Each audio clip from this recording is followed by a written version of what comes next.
Hey everybody, welcome to Adapt or Perish, episode 98, Les Misérables, part 1. Thus begins our run-up to episode 100. It's going to be all Les Mis all the time until then. In this episode, we'll be talking about Victor Hugo's novel and 6 major French and English language adaptations from 1934 to 1967.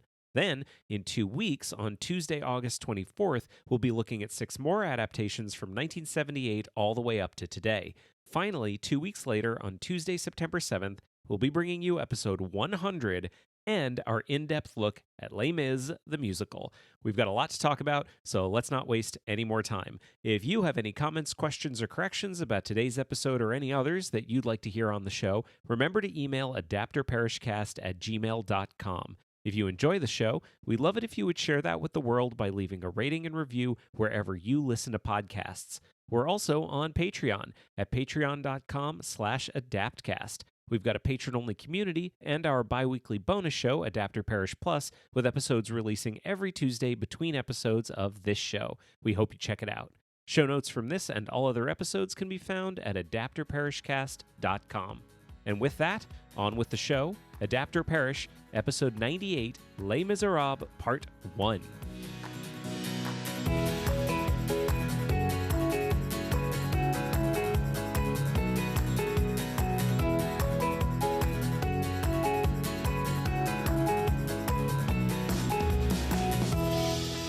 Welcome to Adapt or Perish, a podcast about adaptation. I'm Jeremy Latour. Bonjour! Oh, there it is. Je m'appelle Ari. Here we go. All right, so here we are. It is currently August 5th as we record this. When did we start preparing for this episode? January. We're doing Les Mis. Was it like, it's big. It's the whole, all of it. It's happening. It's crazy. It's happening. Chapter 1. Oh my God. Okay. I don't know where to start with this. I'm kind of scared. Like this happened to us in past episodes as well, where I don't want to do it. You choked. I choked, and I don't want to do it because it's too big. The one thing I think we have going for us, though, I think I'm starting to get to know our audience a little bit after nigh to 100 episodes. And I'm starting to figure out like the things that people care a lot about and the things that people don't necessarily care a lot about. So like Emma was the thing people care about. Rebecca, that was like Rebecca scared me more than this. Things with ladies' names in the titles. Yeah, Rebecca scared me a lot. Jane Eyre, Rebecca. Yeah, this doesn't scare me nearly as much as Rebecca does. But I mean, in episode 100, we're talking about the musical. We're going to talk about Les Mis. Right now, we're just talking about like the book Les Mis and a bunch of versions of it. Yeah, I mean, strap in, because if you're here for the musical, it's going to be a wait. That's Yeah. episode 3, and we only release every 2 weeks, so it's going to be a minute. But I certainly haven't gotten the impression that like Les Mis as a book is something that our audience is like deeply passionate about. The musical, though, I think that's going to stress me out more than this is. Yeah. This is only stressing me out because it's so big. Like, we're going to do a plot synopsis here in a little bit. I'm going to do my best. I'm going to do my darn best. As our plot summarizer, as our resident plot summarizer, I'm scared for how this is going to go. You're scared for me? Yeah, I'm scared for you. Yeah. It's a lot. And I'm just scared we're going to miss stuff. There's no way we can talk about everything. We're going to talk about in this episode the book, which is like over 1,400 goddamn pages.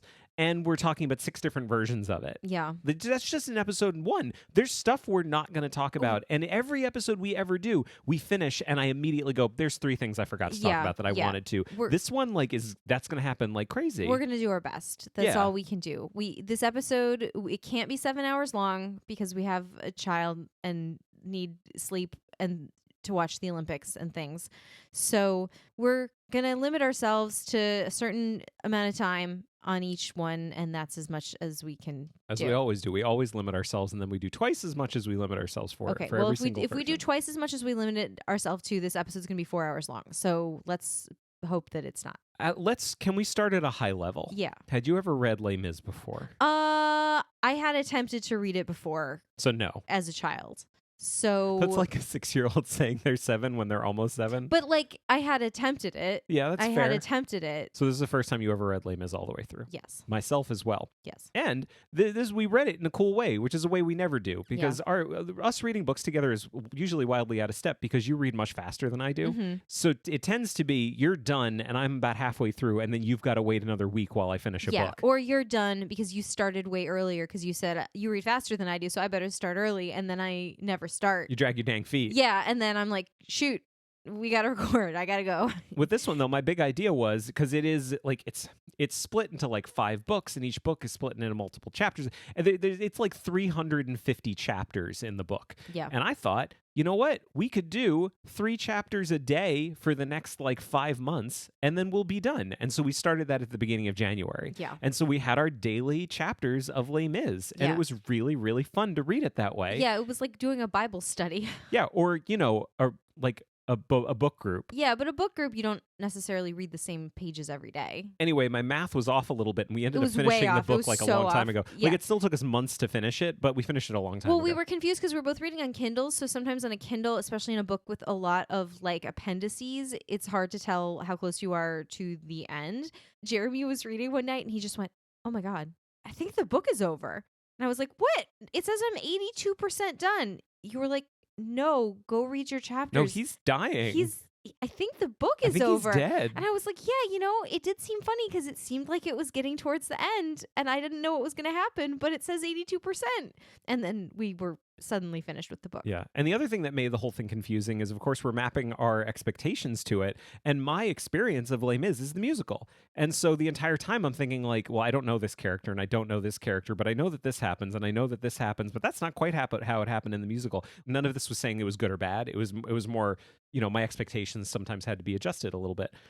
But then it just was over, and suddenly we were done with Les Mis. I was done with the longest book I have ever read in my entire life. Yeah. What'd you think? Did you enjoy it? I enjoyed reading it with you. It was so much fun. I don't think I would have persevered if we weren't reading it for a purpose, because there is a lot of bullshit in this book. I disagree that there's a lot of bullshit in the book. There's a lot of stuff in the book. Is it the longest book I've ever read? I think it might be. Yeah. Think about when I was reading The Thornbirds, and that book was like, what, 600 pages? This book was like almost 3 times that. For people that don't know, it was published in 1862. It was written by Victor Hugo. You know, he of The Hunchback of Notre Dame and other books. I think Hunchback is the only one of his books that was made into a Disney movie. That's my that tracks. That's I don't my think they made Les understanding. Mis into a Disney movie. He didn't write Pocahontas? No. He didn't do Tarzan? No, it was somebody else. It was Phil Collins. Yeah, right. I always get Victor Hugo and Phil Collins mixed up. Everyone else, it's Peter Gabriel and Phil Collins. Me, it's you know, French author Victor Hugo. Yes. We did read, obviously, an English translation of it. We read the Julie Rose translation, which was published in 2008. I'm super glad we read that one, by the way. Yeah, it was fun. The language is fantastic. Yeah. I wouldn't call it like modern, but it's definitely written for a modern reader. Yeah, I mean, it was definitely, I mean, I tell you this, you know, I said before I had attempted to read the book when I was a child, and I think the translation I had was a much more like old-fashioned one. Mm-hmm. I think if I had had this translation, I would have stuck to it a little better because it was pretty good. It's a long book, and it concerns primarily a story. I'd love to do a back of the book. Yeah, go ahead. If that's okay. Yeah. Victor Hugo's tale of injustice, heroism, and love follows the fortunes of Jean Valjean, an escaped convict determined to put his criminal past behind him. But his attempts to become a respected member of the community are constantly put under threat by his own conscience when, owing to a case of mistaken identity, another man is arrested in his place, and by the relentless investigations of the dogged Inspector Javert. It says dogged, literally described as looking like a dog. It is not simply for himself that Valjean must stay free, however, for he has sworn to protect the baby daughter of Fantine, driven to prostitution by poverty. That's the back of the book. Oh, well, that's like the first quarter of the book. Right? That's the main story. Yeah. Those are some of the main characters. Yeah. There are other names that haven't been mentioned. Yeah. But the thing about the book is that, like, fully a quarter to a third of the book is stuff that has sometimes nothing to do with the main story, and sometimes Waterloo. No, see, Waterloo, actually, I was about to say, you interrupted me. Yeah. Some stuff has nothing to do with the main story. Some stuff, like Waterloo, has a tenuous connection to the main story. Yeah. Like, the Waterloo actually does. Okay, so what feels like half the book is about the Battle of Waterloo. It's just a description of the Battle of Waterloo. And then finally, at the end of it, a character we have met is suddenly introduced. And you're like, oh, it does connect to the main but it's story. like hundreds of pages. It's a really, really long time. And because we were doing like 3 chapters a day, we were sitting in Waterloo for what felt We're like a month. Still Waterloo? Still Waterloo. And I don't want to make a judgment about whether that's good or not. I enjoyed it. To me, that was part of it. Like, the idea to me of reading an abridged version of Les Mis, yeah, it makes sense. I can see how you can do an abridged version of Les Mis. It seems pretty easy to do. But B, I guess the flavor of the book kind of goes away. I don't think it would be this. If you just had the story, and you didn't have to pick through all of the digressions, I just don't think it would be the same. But the story proper to our chief plot summarizer. Do you want to try this? I'm gonna try, but you're gonna be mad because it's gonna take a long time. Well, try to whittle it down. Okay, there's a man. His name is Jean Valjean. He grew up very poor and uneducated and in like just the direst poverty. This is in France.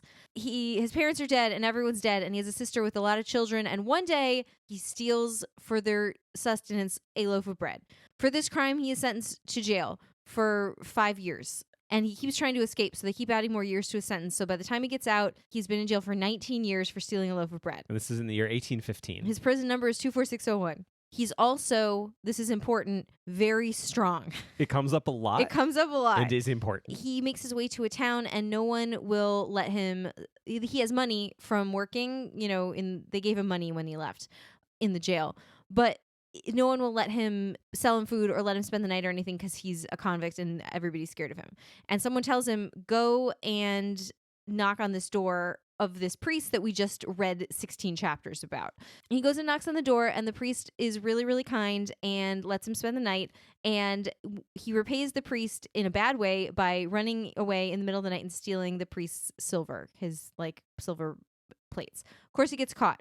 Police bring him back. The priest says, you silly man, you didn't take everything I gave you. I gave you the plates, but I also gave you these silver candlesticks. And he and the cops are all like, what? And the priest is like, don't worry about it. Like, I understand why this looks suspicious, but no, everything's above board. I gave him this silver. He says, Jean Valjean, use this silver to buy your way to being an honest man and open your heart to God and be forgiving and a good person, et cetera, et cetera.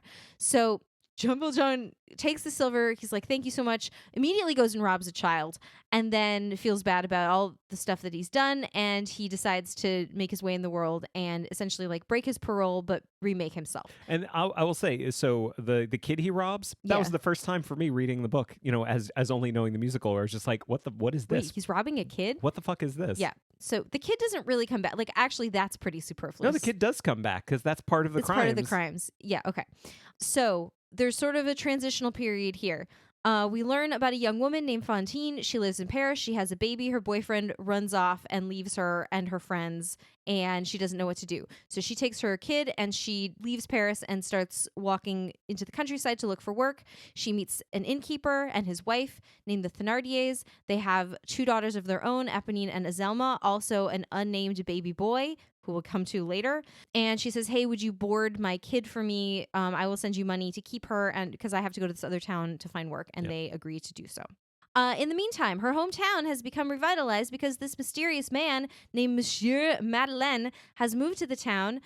He's got a new idea for making beads in a particular way, and he's revitalized the industry in the town. There's work for everyone, and they're really prosperous, and everybody's doing really, really well. They all have also made him the mayor. And so Fantine comes back to the town. She's like, this is great. She gets a job in the workshop, and all is well. Until there are some rumors that she has a child, even though she's not married, which is not cool. And the owner of the workshop, or the mistress, I guess, says, well, the mayor says you have to be fired, so you're fired.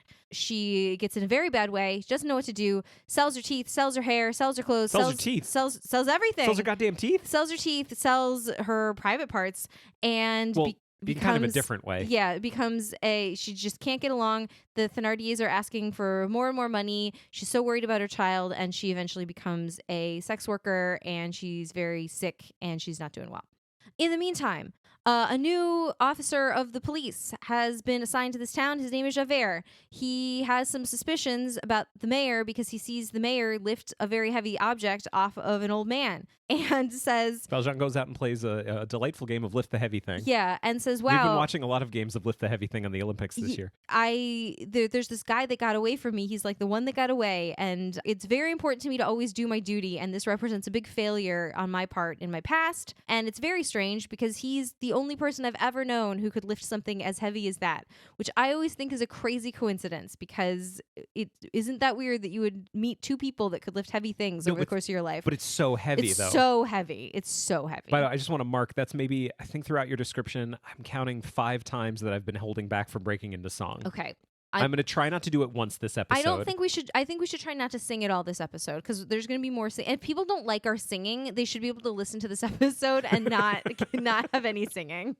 Because there's probably people that are like, please don't sing. Are you in the subset of people that doesn't like our singing but really likes our talking? This will be a good episode if for you. If you don't like our singing, please don't let us know between now and episode 3 because we're going to get self-conscious. But also it won't prevent us from singing, so nothing you do will make a difference. If you don't like us at all, also keep that shit to yourself. Yes. Because I don't need to hear that. Oh boy. Okay, so he lists a heavy thing. Javert's suspicious. Javert goes to the captain of the police and says, I think that this guy is this escaped convict Jean Valjean. The captain of the police is like, you are crazy. We actually just caught Jean Valjean. He's going to be on trial today. And everybody that he knows, we're going to bring all the old convicts and everybody to identify him. And he stole some apples and he's going to go back to jail. Wait a second. He's going to be on trial today? Yeah. That's a heck of a coincidence. It's a heckin' coincidence. I just want to throw it out there. This is going to come up a lot. Victor Hugo loves his coincidences. Loves them. The coincidences are wall to wall.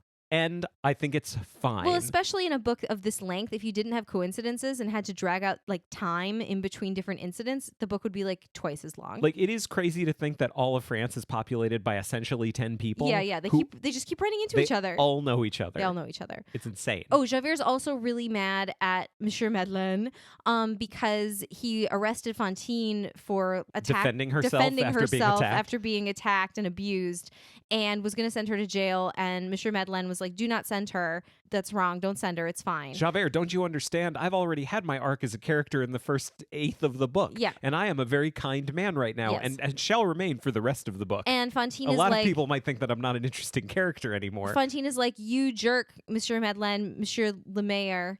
You're the reason I'm in this whole predicament in the first place. And Monsieur Le Maire is like, what are you talking about? Is it true what I've done? Is it? Yes. She's like, yeah, that you fired me. And Monsieur Madeleine is like, I didn't, but I feel really bad about it. I knew nothing of this, but let me take care of you. You're clearly ill. She's got the consumption for sure. So she's like, can you go get my kid? And he's like, yes, I will do that. But in the meantime, this whole thing comes up with this other person that's supposedly Jean Valjean. And so Jean Valjean, aka Monsieur Madeleine, goes through like a long dark night of the soul. Like, if I don't say anything, they're going to send this guy back to jail and no one will ever come after me. But like my conscience like can't allow for that because I've become a good man. So he rides down forever away to where they're having this trial. This, by the way, is one of my favorite parts of the book because he keeps trying to come up with excuses for why it's not going to work. Yeah. And God is basically going down and saying like, oh, that thing that you thought was going to prevent you? No, He's not like, a problem. It's raining, I can't go. And it stops raining. It's like, I don't have a horse. And someone's like, hey, do you want this horse? Yeah. It's fantastic. Yeah. It's really funny. So he goes down and they're about to like condemn, like they've got the prisoners there and they're all like, yeah, that's Jean Valjean for sure. And Javert's like, yeah, I recognize him. And it does look like him, but it's, and the guy's so sad and confused. And he's just like, I'm not this guy. I don't know. And Jean Valjean's like, there's a reason he seems confused. He is not him because he's me. I'm Jean Valjean. Come and arrest me if you want. I'm going home. So he does do that. There's a character, by the way, named Champmathieu. Champmathieu. Who is like, between him and Fauchelevent, they're like the two big characters that I did not expect to have in this story. Yeah, because they're not in the and ended musical. up loving and finding delightful. Fauchelevent, by the way, is the old man that the heavy object fell on, and he will become important shortly later in the story. Oh my God, there's so much to go. Okay. He goes back home. Fantine is there. He tries to trick Fantine into thinking he got her child. That's too much color. Okay. Fantine dies. There you go. That's all you got to do. And Javert is there, and Valjean basically like hits him and runs away. Well, no, he gets arrested.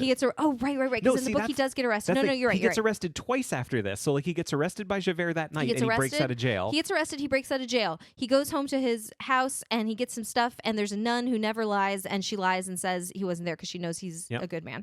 And then he runs to Paris to get all his money. He gets arrested again, right? And that's when he gets sent to the prison ship. He takes out most of his money, gets arrested after he's like gone away to bury it, and he comes back to get the rest of it, and that's when Javert traps him and gets arrested again and is in prison for a while.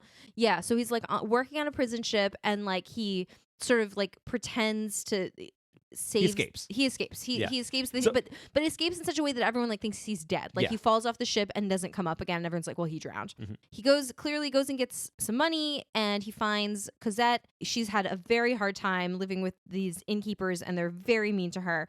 And he buys her from them and takes off. I would say it's not so much that he buys her, more that they sell her. Yeah, fair enough. And he even has a note from Fantine to say, give my daughter to this person, but they don't care that much. And like Thénardier goes off in the woods to follow him, but he loses him.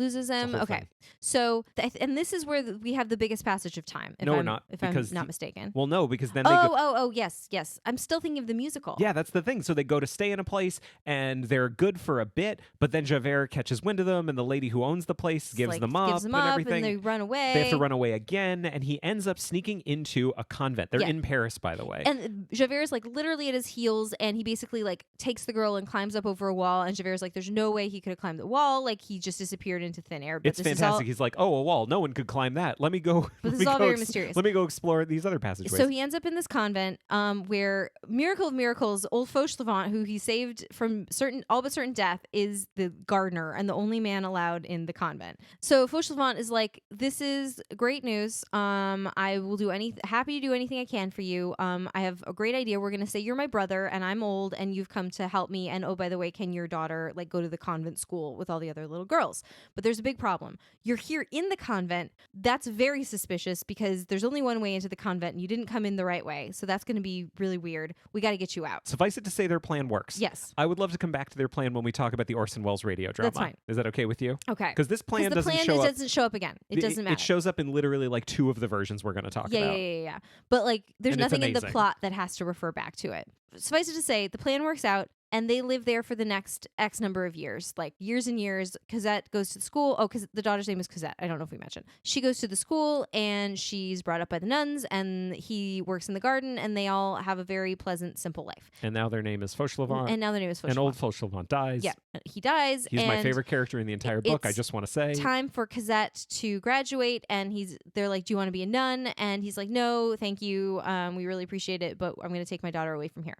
So then he goes and gets all the money that he had that he's been just sitting on this literally whole time, and he keeps going back to get some of it. Yeah, some of but it. like, it's still buried. But they've been living in a very, very simple manner, and now they're basically like rich, wealthy people. So they're just living very quietly in Paris. She's like a young girl. She's like 15, and like every day they go to the Luxembourg Gardens, and while there, she is spotted by a young student named Marius, and the love story portion of the book begins. A heart full of love, etc., etc. So Marius is a young man. He comes from a wealthy family. I'm not quite sure of the politics of why he should or shouldn't be a baron, but apparently he's a baron. It doesn't really matter. Emperor Napoleon made his father, Colonel Pontmercy, a baron. Okay. And when you're a baron, your title passes to your children. Okay. That is my understanding. I'm saying it confidently, but I'm not 100% sure. But Napoleon is currently in disgrace, so that's the old regime. So we're not like, we don't have like barons and stuff anymore. So like his grandfather, Monsieur Gillenormand, doesn't recognize that at all. And he grew up not knowing his dad. It was a whole thing. By the way, can I go back for a second? Sure. This is the whole Waterloo shit. This is where all the Waterloo stuff comes in, because we go through all of the Battle of Waterloo earlier in the book, and then suddenly this guy's creeping through the field after the battle's over, and he finds a body, and he's like, I'm gonna pick his pockets, but then it turns out the guy's alive. Yeah. And the guy going through the pockets, that's Thénardier from the inn, and the guy he is finding, that's Marius's dad. Yeah. And as far as the Baron Pontmercy is concerned, this guy saved his life. Yes. So he feels that he owes Thénardier a life debt. Yeah. And Thénardier is like, this dumb motherfucker. There's an onus there. Yeah. So Marius has grown up like not really knowing his father, not really understanding who he was, but later in life, right after his father dies, he suddenly sort of is pulled into his father was like a passionate Bonapartiste, I guess they say. I think so. And not like loyal to Napoleon, who's no longer in power. And Marius becomes sympathetic to that cause, and he also has like this note from his father that says like, if you ever meet this guy Thénardier, do him any service you can because he saved my life. But like in a book, there's no way he would ever meet Thénardier, because that would be too great a coincidence. Crazy coincidence, pre-internet and what? Where does he end up living? Oh, next door. Literally their neighbors. Literally next door, sharing a wall. Oh my God. Just feel free to blow through. So Marius has a bunch of revolutionary friends. They're planning this big revolution. They're not happy with the current state of things. We watched like an 11-minute Khan Academy video about the politics of the time that I don't want to go into, but we could link to it. Can I just give the 20-second synopsis of it? The battle that takes place, where there's the barricades and all the shooting and everything like that, it's something called the June Rebellion. We didn't know a ton about it. It was a failed revolution in France in 1832. Yes. It was not the French Revolution. It was not the second French Revolution. Which took place in 1830. It was not the third French Revolution.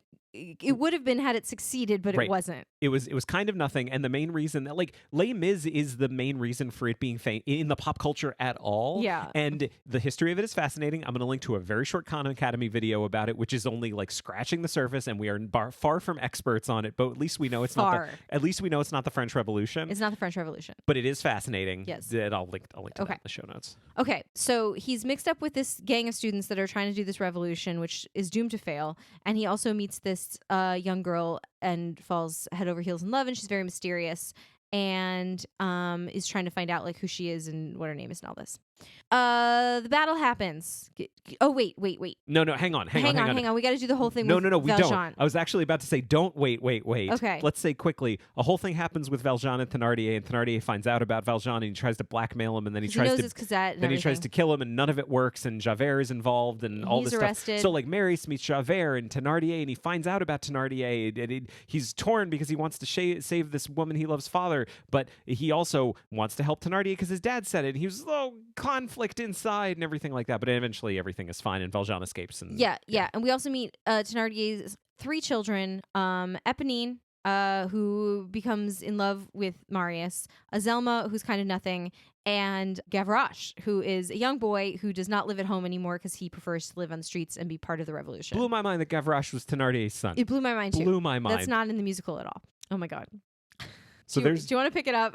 My mouth is dry. Why don't you drink for a minute? I'll try to get through all of this. All right. Bottom line, a bunch of stuff happens, and Valjean says, okay, we got to leave France. We're going to go to England because they're always going to come after me. And Cosette has already met Marius, and they've been, lovers canoodling every night for weeks now. And she's like, no. But also there's a battle that's about to start, and she knows she's going to lose Marius. And Valjean basically has an opportunity to save Marius's life because he knows he's probably going to die at the barricade, but he doesn't want to save his life because he loves Cosette, and he doesn't want any guy. No guy is good enough for Cosette, but he realizes, no, I'm a good person, and the bishop bought my soul for God, blah, blah, blah, blah, blah. I got to go save Marius. So he goes to the barricade. He has an opportunity to kill Javert. Javert was captured. He's there as a spy. And he's captured, and they said they're going to execute him, and Valjean says, let me execute him, but he lets him go instead because Javert doesn't understand. I've been chasing you for years. I don't understand why you're doing this thing to me because this is how this works. I only see the world in black and white. You're telling me there's this whole gray area where a convict like you can release an honest man like me. Impossible. And Valjean just goes like, you don't know the fuck you're talking about. Get out of here. Go. I don't care. I'm not going to give you the satisfaction of murdering you. So anyway, he does save Marius. Marius is close to death after this point. Everyone else is dead. All these other people have been killed Eponine's horribly. Dead. Gavroche is dead. Our friend Enjolras, who we haven't mentioned, is dead. Everyone is super dead. We've also skipped like 30 subplots. Oh, God. There's a million subplots and tributaries and all kinds of things. Eponine is doing stuff, and Gavroche sleeps in an elephant with some little boys, and everything is happening. It's a goddamn epic, and it's beautiful, and I really enjoyed it. So he gets him out, but when he gets out of the sewer, there's Javert. Javert says, hey, jig's up. And he says, okay, well, here's what I'm going to do. I'm going to give myself over to you willingly, but you got to let me take this kid back to his house. So he says, okay, which surprises Valjean that Javert was willing to go along with that. Yeah. And he takes him back, and the grandfather, who had previously disowned this kid because suddenly he was all into his dad, who the grandfather hated. Right. He's my grandson, my son. Monsieur Gillenormand is also fantastic. Another character that did not make it to the musical, who is wonderful. Valjean goes with Javert. He says, here's the deal. You just got to let me go home. I need to see Cosette, and then you can take me. I understand I'm going to go with you. And they go. Javert says, go inside and be with her, and I'll be out here waiting for you. And then Valjean looks outside, and Javert is gone. And then we get this whole chapter where Javert, he writes up his police report, and essentially what we discover is that Javert doesn't understand how he can live in this world anymore because the way he thought the world worked isn't the way the world worked, because he has this guy who he's been chasing his entire life who he understood to be a vicious con, and it turns out he is a good person. Yeah. But that doesn't work. Yeah. That doesn't work in his head. So he doesn't want to be part of this world anymore. Now, I bring this up for a specific reason. One, it's one of the three specific reasons. One, it's one of the best chapters in the entire book. I love Javert so much as a character. He's so compelling. Two, it ends up it's my favorite song in the musical, which I won't sing, but we're going to talk about that in a couple of episodes. Stop it.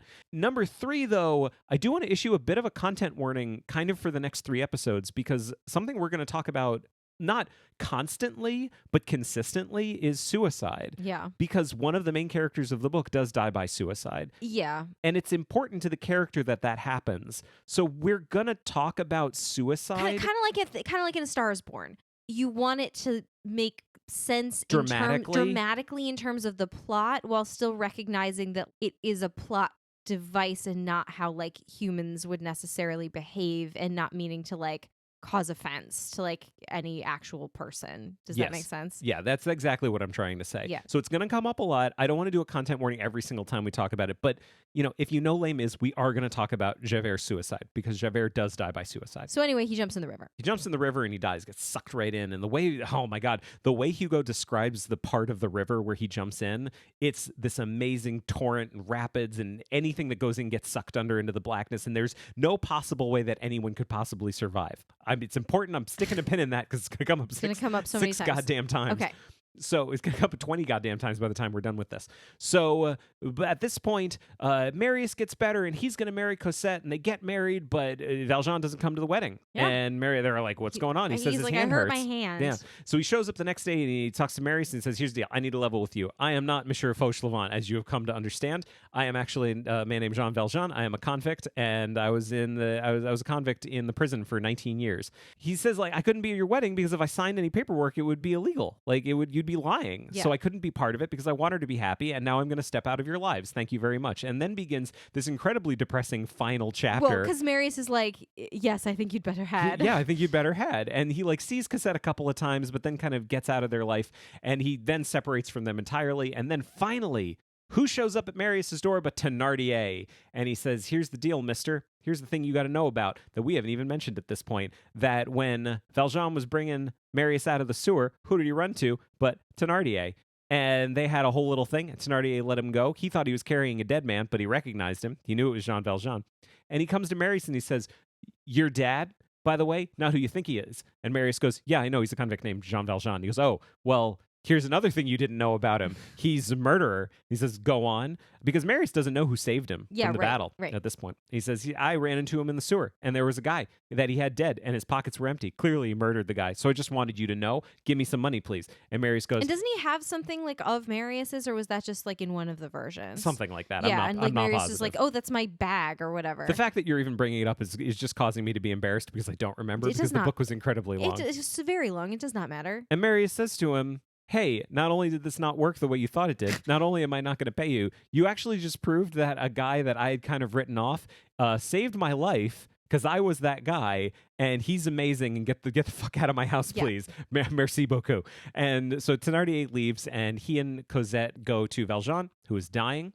And he says, you're actually the greatest man I ever knew. And Cosette, you be in our life. And Valjean says, yes, I will be in your life for the rest of my life, which is about 5 minutes. Yeah. And so then he dies. Yeah. And that is the end of the book. Yay. And it's a whole thing. And look, it is not our place to say what this book is truly about. Because what is it about? It's about the story of a guy named Jean Valjean. What is it really about? It's France. Like, it's about France, and it's about people, and it's about how prison turns good people into bad people, and if we treat people badly, it's a whole thing. But like, I don't think it's our place to talk about like the thematic. Well, read the quote. What's the quote that was in every single goddamn version? This is the full text from the book. So long as there shall exist by reason of law and custom a social condemnation which, in the face of civilization, artificially creates hells on earth, like prison, and complicates a destiny that is divine, well, prison and, being poor, and complicates a destiny that is divine with human fatality, so long as the three problems of the age, the degradation of man by poverty, the ruin of women by starvation, and the dwarfing of childhood by physical and spiritual night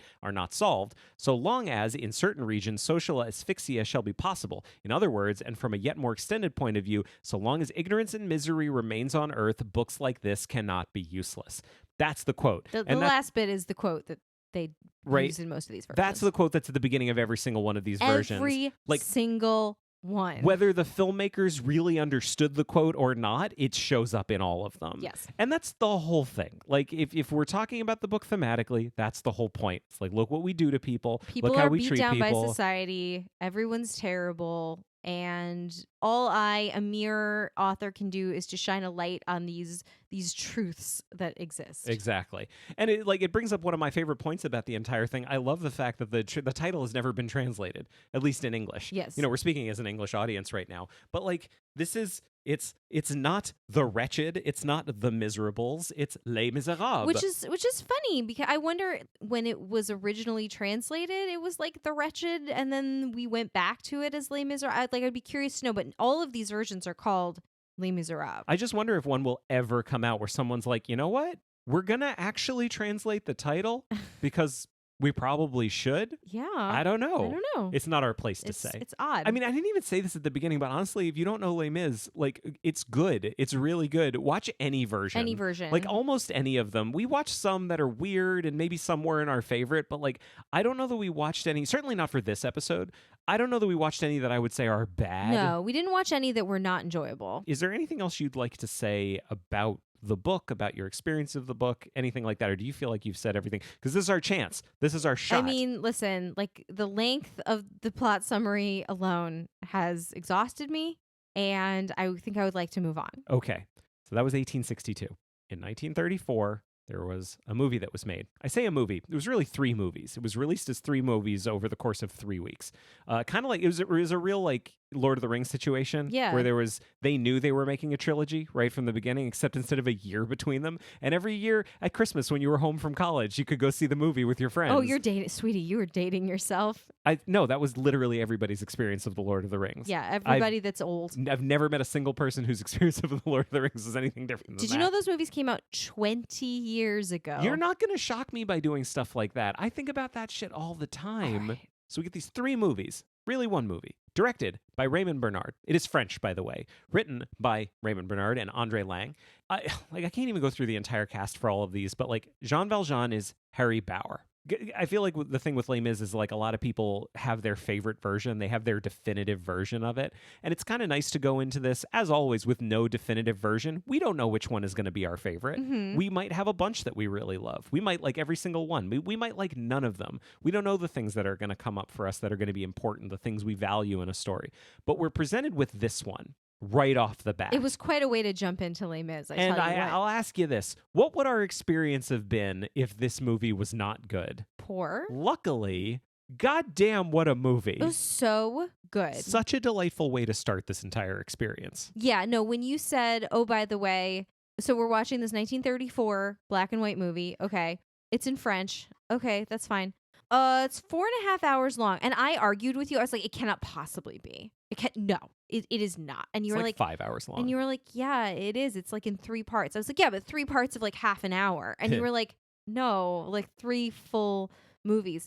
And by God, if like each one wasn't more enjoyable than the last, it felt really modern. Super modern. Like it was very, I don't know what film style it would be, you know, the 30s in France, like what were they doing then? But I did recognize a lot of Dutch angles. Yes, it was very, I'm going to call it expressionistic. Yeah, it was like modern for the time. Right? It was stylistic. Yeah. The movie was willing to be really stylistic. It wasn't one of these ones where you just kind of lock off the camera and show what's happening in a very kind of, the word that comes to mind is boring, but I think I just want to mean direct. Yeah. It's not consistently a direct movie. It had a directorial point of view, which was noticeable even to me, who usually does not notice that type of thing. Like the one scene I would point to with all of them is the scene where Valjean has his dark night of the soul when he finds out that this other guy, Jean Mathieu, is going to be sent to jail for being Valjean, even though he's Valjean. The way that scene was shot, you don't really hear what Valjean's thoughts are, which you do in a book. In a book, Hugo gives you everything. Mm-hmm. Like, that's something we didn't mention when we talk about the book. Like, Hugo is essentially a character in the book. And this has come up for us a lot of times because a lot of books are written, either from first person, but the ones we've read that are written in the third person, they're either like an omniscient, boring narrator, or they're a narrator who is omniscient, who is not one of the characters, who's got a goddamn point of view and a personality. Like the one I think of all the time is Catch-22. Mm-hmm. Like when Joseph Heller wrote that book, the narrator of the book, it feels like another character. Right. Hugo's like that. Hugo is willing to say, and of course Valjean was thinking this, but he was wrong when he was thinking that because he's an idiot. But then this other person was thinking this thing, and they were actually right. But then, we really need to talk about what nunneries were like and convents were like in France at the time. I need 6 chapters on convents. Go. Right? He's a narrator with a point of view. So when we come to this movie, that's not something we get. There's no voiceover. There's nothing telling us what's going on inside the characters' heads. We have to see it all through wordless action a lot of the times. And so we get this scene, and what Valjean is going through is exactly what Hugo described in the book. It's really intense. The camera's really moving around. It didn't feel like a classical movie of 1934. Yeah, it really didn't. This is to me the scene that felt more modern than anything. And it was really intense. You really get the sense that this Valjean, played by Harry Bauer, is going through some shit. Yeah. He's really conflicted about whether he wants to condemn this man or not. and he decides not to. And it's a beautiful scene. It's like, Yeah. it ended up being, I think, my favorite scene in the movie. But yeah, as you say, like it really, I guess I was expecting something that felt like a Hollywood movie from 1934, and Yes. it did not feel like a Hollywood movie at all. Like it would have been a modern style if it were shot today. Yeah. You know? I mean, I didn't take a lot of notes because I felt like it was so faithful. I didn't have a lot, and it was the first one we had watched. So I guess, sort of as you said before, like I think we didn't really know what we valued in a Les Mis yet. Yeah. I literally, my one note is just French. Jesus Christ.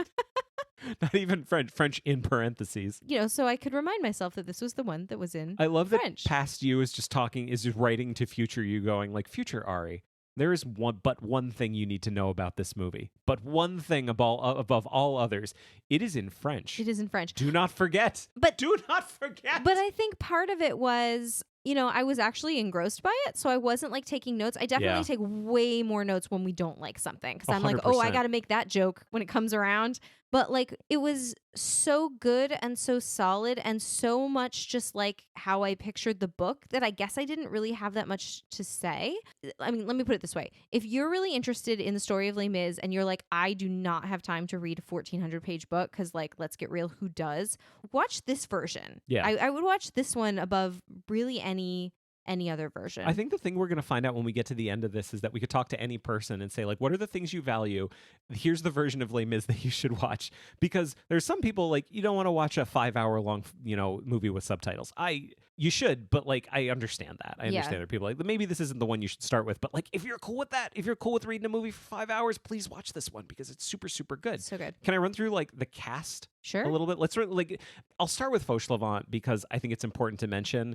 This is something that's holding it back from being my favorite version we've watched so far, because Fauchelevent he does not appear. Yeah. There is a guy trapped under a cart, and they maybe even refer to him as Fauchelevent, but it's not our fun character, the Gardner Fauchelevent of the Convent of Perpetual Adoration. Like, that just doesn't happen in this version of it. So he's not in it. Monsieur Gillenormand is amazing. Yeah, he's so good. He is my favorite version of this character that we have seen. He is so fun and so loud. It's one of the other things that happens in, I think, the good versions of it, and something that happens in the book, is Hugo really does the tonal shifts really well. Yeah. Because it's not just, you brought up the Thornbirds before. Yeah. What was the question I asked you when you were like halfway through the Thornbirds? Has anything funny happened? And what was the answer? No. Les Mis is not that. Les Mis is really funny in parts. Yeah. Some of the characters are very funny characters. Like in some parts you hear about how Fantine, like, her body is ravaged, she ripped out her 2 front teeth, she lost her hair. Like, her life is goddamn garbage, and there's nothing funny about what happens to Fantine at all. But then you get Fauchelevent, who's the funniest goddamn character in the book. Yeah. It is incredibly funny sometimes. Well, because Hugo is a satire. Like, there's satire in it, as well as, realism, I guess. Yeah. And anyway, the tonal shifts are something that I liked, and Gillenormand is a good example of that, because he's super, super funny in the book. And this movie version of the story, I think, captured that really well. Yeah. It's great, and I loved his relationship with Marius. Yeah, there's nothing funnier than like a goofy old man. It's like when we did Emma, like Emma's dad in every version we loved, like everyone more than the next, like, because that's just such a funny archetype. It's like sort of a fussy old man. Bishop Myriel, or Monseigneur Bienvenu, the bishop from the beginning. He's good in this. Yeah. I think it's a good version of it. He's not my favorite version of it, but he's a really good, solid version. Thénardier and Madame Thénardier. I'll admit, I don't really remember Madame Thénardier too much from this one. Yeah, I don't think she was in but much of it. Thénardier, Charles Delin, is fantastic. Do you remember how, like, wiry and little he was? Yeah. He was great, and he has to carry so much, because they do show the whole Thénardier story, which we didn't get in. There are some versions where we see Thénardier for either 0 scenes or 1 scene. Yeah. And it's weird to come from the musical, where he is a pretty major character. He's even more major in the book. Yeah. And with this one, we actually get a Thénardier who's there the entire time. Yeah. Wasn't this the one that Eponine, you were like, did you know she's 40? And I was like, impossible. She looks great. Yeah. That's something else that's super fun about watching, like, a foreign movie from this period, is that everyone just gets to be the character, because I have no preconceived notions about any of them. Yeah, and it is fun to watch. I feel like, this is probably a gross generalization, but it is fun to watch foreign movies, especially older ones, because I feel like a lot of the times like the people just look like people. Yeah. Like they don't look like actors really at all. And I feel like sometimes like if people in a movie, like especially in a movie like this, like if they look too glossy, you know, it just takes me out of it. But like the other French version that we watched, like Madame Thenardier, I loved how she looked. Like she was the one that kind of looked like Fiona Shaw. Like she just had kind of a look to her, and she was like, we'll talk about it later, but like I love movies when people look like real people, and I felt like Eponine really looked like just a person in this one. Marius had kind of the same thing too. Like he was super cute, but he wasn't like the most handsome leading man I've ever seen. Yeah, Cosette's good. Fantine, one of the things I appreciated was how they were willing to pull out her two front teeth. Obviously, they just like blacked them out. Yeah. There's a lot of versions where she just sort of has front teeth. They just have like Sharpie on them. Yeah, and like this one looked the best. Yeah. There was ones we watched later where her front two teeth are just kind of gray. Yeah. It's like, no, they're there. They're there. They're clearly there. They just look kind of gross. Just don't do it. If you can't do it, just don't do it. Yeah. She was good. This was one of the reasons why I really enjoyed watching this one right off the bat, is because they're willing to go so far with how bad her situation gets, and they really ugly her up pretty well. Yeah. And I really get the sense that she is having a bad time, which is refreshing and good, especially coming from the musical, because at the musical she's still just like beautiful. Yeah, and just she's not losing her teeth or anything like that. It's just her hair is suddenly short. She does lose her teeth though, doesn't she? Not in the musical. Is it just her hair in the musical? Okay, I'm gonna have to check on that, but we'll come back to it. When you're singing, you have to enunciate. All right, Javert though. Yes. I want to talk about Charles Vanel. He's great. And real reserved, real serious as a Javert. It was kind of a perfect encapsulation of the character. Yeah. It was exactly what Hugo wrote in the book. It wasn't like someone was stepping in going like, well, I'm going to do Javert. It's going to be me. Yeah. You know, I'm going to play him the way I want. Like, no, he played him exactly the way as written in the book. And the whole stuff, there's this, you know, a really wonderful scene that's written towards the end where Javert and Valjean are in the, you know, carriage together after they've dropped Marius off, and they're going back to Valjean's house so he can see Cosette. And they're talking, and this is a conversation that doesn't happen in the book specifically, and I'm reading the English translation of it, but Javert basically says, why did you save my life? Why did you do any of this? And Valjean has the line, well, each man has his own notion of duty. Just because your duty is to condemn the wretched man, doesn't the wretched man have the right to save you? Mm-hmm. And of course, in French, the wretched man is Les Misérables, which is great. Oh, yeah, and we heard them say it and we got really excited. Yeah. Something else that popped up with a lot of the ones, I mean, I'll just throw this out there now because I think it is going to come up later. We watched the major English and French versions of it. There are far too many versions of Les Mis for us to cover. Yeah. We had to draw a line. Our entire podcast would have to become about Les Mis. Yeah. So we're just major English, major French versions. And the thing I think we found out is like, it should be French. Yeah, I preferred it in French. First French, then British, then American. Yeah, when it's just American, it's not great. It's kind of weak. Well, we're gonna move on to the next one in just a second. But like, I really liked watching it in French. Let me put it this way: I have high school French, right? Like, sure. I took AP French in high school, yeah. So I can sometimes vaguely understand some French. Like, we went to France on our honeymoon, which was delightful. And we did okay. I definitely did the thing where we were getting out of a cab and I wished the guy like, a good night, but in the way where you're like tucking in a kid. Yeah. Not when you say like, have a good evening. You were like, bonne nuit. Bonne nuit. Like, no, monsieur. No, monsieur. Any other language to me just sounds like, but French I can actually like sort of understand sometimes what they're saying. Let's talk about Harry Bauer as Valjean. Not what I expected at all. Never what I've pictured, because the version that I've pictured has always been like kind of handsome, bearded, long hair, Colm Wilkinson, basically from the musical. Yeah, like, this guy's like burly. Liam. I picture Liam Neeson or something like that, because I certainly never saw the movie, but I saw the tall, trailers. Tall and broad-shouldered and lean. This guy is burly. He's a burly guy, like he's like a Kevin James type thing, essentially. I actually think he looked kind of like Kevin James. You kept saying that he did. Like a cross between Kevin James and Gerard Depardieu. Yeah, no, essentially. I get it. Harry Bauer, fascinating guy. So I'm about to say something that may be one of the biggest bummers we say in the entire episode, so I'll just get it over quick. Likely tortured to death by the Gestapo in 1943. Great. So that's a fucking bummer. Just because he was French? Something. I think his wife was Jewish. Oh, God. There's a whole... Anyway. The Gestapo were fucking assholes. No, why should we question about why they did something? I don't. He was not what I expected at all, but he ended up being fantastic. And something else that I never expected, too. He goes to save this guy, Champmathieu, who's we've been told looks like Valjean. of course, through the, movie magic, of course he plays Champmathieu as well. And this became something that we started looking for in every version. Well, because we were like, oh my God, what a great idea. And then it was in almost every version. And we were like, this is brilliant. It's great. It's not distracting at all. It's wonderful and delightful. And it gives the actor playing Jean Valjean, because Champmathieu is like a super fun, funny character. So it gives the actor like something to play. Yeah. You know? And the thing that I loved about Harry Bauer is like, you never really know with an actor that you've never seen before, whether they have range or not. Yeah. Because you may see an actor you've never seen before doing something and it's effective, but maybe that's literally the only thing they can do. And then in a movie like this, I've never seen Harry Bauer before, but I see him play Valjean really, really well. But then I see him play Champmathieu, and it's a completely different character. Yeah. And it was so enjoyable to watch. If this was the only version we watched, I would have been happy with that. It was so good. And I guess, can I just say one last thing about it? Yeah. Just about it working as 3 movies, they split up the plot beautifully. They did so much work to make sure that each movie stood on its own as a movie with a beginning and a middle and an end, even though that's not the way the story was originally written. Mm-hmm. This did the same thing. Like, it really didn't feel like they just took one long story and said, well, we'll cut it here and we'll split it here. It really felt like, what's a third of it? What's a story we could tell with that? Okay, the next third, what's a story we could tell with that? And then the final one, what's a story we could tell with that? Yeah. It was a delight. Okay, so the next one, 1935, is 1 year later, and now we got our first Hollywood version of this. Talk about a study in contrast, right? By the way. Like, this is like a classic 1930s Hollywood black and white epic. Yeah. I mentioned before that we kind of liked all of the versions that we watched.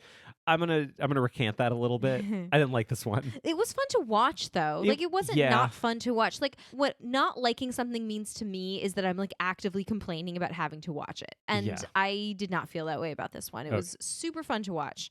But I knew I was in for a fun ride when it opens right in the courtroom, right, with Valjean being sentenced to however many years for stealing a loaf of bread, and the very American judge presiding over it goes, John Valjean, you have been sentenced. It was hilarious. That's not even the best part about that scene. Okay, what was the best part? Evidentiary fucking bread. Oh, yeah, they had the bread. They brought the bread as evidence. And it had like a tag on it that said Exhibit A. Yeah, it was pretty funny. Like, shut the fuck up. No, it fucking didn't. No, it did not. No, it did not. Like, how is the bread evidence? It's so stupid. The bread's eaten. Like, it's gone. Everyone was starving. The bread's gone. The bread's gone. Directed by Richard Boleslavsky. It was written by W.P. Lipscomb, I just want to say. And Jean Valjean is Frederick March. Beautiful. The most beautiful of Valjeans. He's a very handsome. He is miscast in this movie. He's terribly miscast, but my goodness, he just has the most beautiful face. Like, I don't even think he did a bad job. I think he did what he was paid to do. He's fine. He showed up and he was Frederick March for the whole movie. Yeah. I liked him in A Star Is Born. Mm-hmm. I did not like him in this. No. So we've got this beautiful Valjean who does not look like he could lift anything. No. Like you mentioned before that like it has to be a crazy amount of weight that this Valjean can lift. He's delicate. And then we get Javert, who's Charles Laughton, who I might upset somebody because I could imagine someone would say that Charles Laughton is their favorite Javert of all time. He's a soft boy. And I love a soft boy. I mean, we love a soft boy. God willing, we're trying to raise a soft Proud boy. parents of a current soft boy. He's very soft. This Javert is the softest soft boy I have ever seen. Yeah. He spends the entire movie almost crying. He does actually cry in at least 2 scenes, I think. And like is just like just a wobbly chinned Javert. I'm not saying you shouldn't take a character and give them like an emotional life. Yeah. I'm just saying that's not how Hugo wrote the character. Like it is an interesting choice, but like my goodness, very strange. Like there's this whole scene where like Javert is like comes in and he's supposed to get a promotion or something, and the officer's like, well, if it were up to me, Javert, like I would, but like the governors have some concern, because of your father. And Javert's like chin trembles and he's like, I understand. Yeah, my father was a convict. I just don't think it works. Yeah, it doesn't work. Oh, and Javert also has, I'm looking at my notes right now. Javert has, I think, a line at the very beginning where he says, like, if the world weren't the way, this is how I view the world. The world is black and white. It can't be anything other than that. If it was anything other than that, I swear to God, I would throw myself off a bridge into a river. I'm paraphrasing at this point. But it's crazy when you know what his arc is. It's crazy how much they set up his arc with, like, a line of dialogue at the beginning. There's no question about what's going to happen to him by the end. And this whole movie is so short. Yeah, it's very short. It's really short. There's tons of stuff that's cut out of it.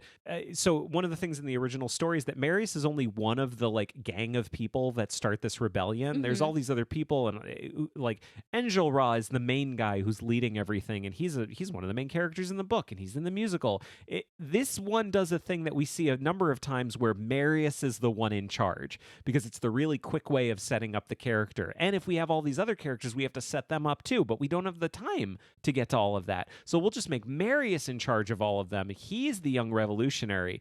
But I feel like the problem is I don't really get that Marius would take time out of his busy schedule as leader of a rebellion to go after this lady. Yeah. It didn't work for me. Yeah, because he's given so many speeches. Yeah. Yeah, he's constantly speechifying. But I bring this up for a reason, which is that Monsieur Gilles Normand does not appear in this. Yeah. At all. Fauchelevent kind of appears, like he's in it for a minute, but then you never really see him again. Thénardier is technically there is someone who is cast as Thénardier, but you never meet him. He has no lines. Yeah. Madame Thénardier technically has one line, and if you didn't know who the character was, you'd be like, oh, the lady at the inn. Yeah, they're in like one scene. It's really weird. Yeah, so they never come back. Éponine is in it, but kind of as one of the revolutionaries, and she's not Thénardier's daughter because he's not in it. Yeah. It is just this the one where she was like Marius's secretary? Like they kept calling her his secretary, and we were like, that's weird. It was kind of ridiculous. Yeah. So they jettison like half the plot at this point. There's some oddness about the script too. Like at the point that they're naming Valjean, or Monsieur Madeleine, as he calls himself, the mayor of the town, they're like, we want you to be the mayor. And he's like, no, I don't want to be the mayor. And they're like, no, you must be the mayor. Everybody wants you to be the mayor. And he goes, how could I possibly know if the people really want me? And I was like, I don't know, hold an election? Yeah. Like, is that crazy talk? I mean, at the time, France was not a republic yet. I know. He says, I do not want to be the emperor of this town. Yeah. And then I guess this one was the Valjean young Cosette stuff. I feel like if you're not very careful with it, can definitely be a little creepy. In the today, yes. In the today times, this one was very creepy for me. And I feel like most of them I was willing to give like a wide berth since like it's the story. What are you going to do? But like, I don't know. There was a lot of like him like kind of like sitting on her bed, and like he was kind of, it was weird. There was some creepy stuff. Oh, because in this version, like he hangs out with Cosette for like a really long time before he gets sort of denounced and sent away. Like she's living with him in his house, and like when Fantine. he's still rich. Yeah. It's very weird. But then there's a chase, because then Javert finds out about who Valjean is, and then he comes after him. So there's a giant chase scene, and Valjean has this brilliant idea about how he's going to get a job at the convent, because the thing we found out earlier is that this is a convent he'd sent a lot of money to. Yeah. So he sends a letter to the convent saying, hey, I'm sending a guy. You should hire him. I'm sending him and his daughter. Yeah, sincerely, Monsieur Madeleine, which I thought was brilliant. I don't think any other version did that, but I thought it was pretty smart. If you're going to cut things down, that's a good way to cut it down. I did not mind that at all. He does play Champmathieu. Yeah. They do give him the Brando treatment. They put the cotton balls in his cheeks. I really loved Harry Bauer as Champmathieu. I really enjoyed Frederick March as Champmathieu as well. Well, it's fun to see these Valjeans like having a good time. Every one of them seems to like really get it and enjoy playing that character. Yeah. Going through my notes again, here's the thing that popped up that comes up a whole bunch of times. Okay, Valjean goes to prison for 19 years. Can I just ask you something? Yeah. Historically, where was Valjean in prison? He was in Toulon. I think. Yeah. Like just like a prison colony. Like a prison colony. Yeah, I think a lot of these versions took the galleys very literally. And they literally had the like boom, boom, boom, boom, row, you bastards. Like he was on a ship in a lot of them, which I don't think was Victor Hugo's intention. It wasn't a thing at this point. I did a little research into this. So yes, it was common in like the 1700s and like 16 and 1700s for a prisoner to be put on the galleys, actually rowing on the galleys. By the way, the entire like galley fleet was only in the Mediterranean. Oh. That was something else I didn't know. Oh. But that went out of fashion like decades before Valjean would have been in prison. Yeah. So he was just in a prison colony. But so many of these versions that we watch, they're like, no, we take it as read that he is rowing on a galley. Yeah. And that's just not a thing. Yeah. I don't have any particular opinion about it other than that wasn't what it was in the book. It's just kind of funny. I guess it kind of works. I just think it's silly. Well, because the other thing too is that like this version and the 52 version, I think in many places were working from the same script. So there were a lot of these weird little scenes that weren't from the book but that were in both of these versions. Like there's a scene right at the beginning when they're in the galleys and they're rowing, and like a prisoner gets crushed under something, and Valjean has to lift it off of him. And so Javert notices this, of course, that he's very strong. He plays that great game, lift the heavy thing. Yeah, but like the guy's injured, and there's like a whole thing about like, oh, we got to take him out of here, but can we take his collar off, because it's like they've got these like chain collars on, and Javert's like, no, regulation state, like the collar must stay on. And that happens in both versions, which is just a little note to show Javert's like fanatical devotion to the rules, even to the point of cruelty. But that's not in the book at all. Javert is definitely that character that's like, the spirit of the law? Get out of here with that shit. There's the letter of the law and nothing else. Yes. That's all I know. Literalist. Speaking of Javert, again, because this is something we didn't mention in the 34 version, Javert's death, to my recollection, happens off screen. Yeah. We hear that it happened, which... maybe for the best. That's kind of my feeling on it at this point, because Hugo describes it in such detail, and he describes the part of the river where he goes under.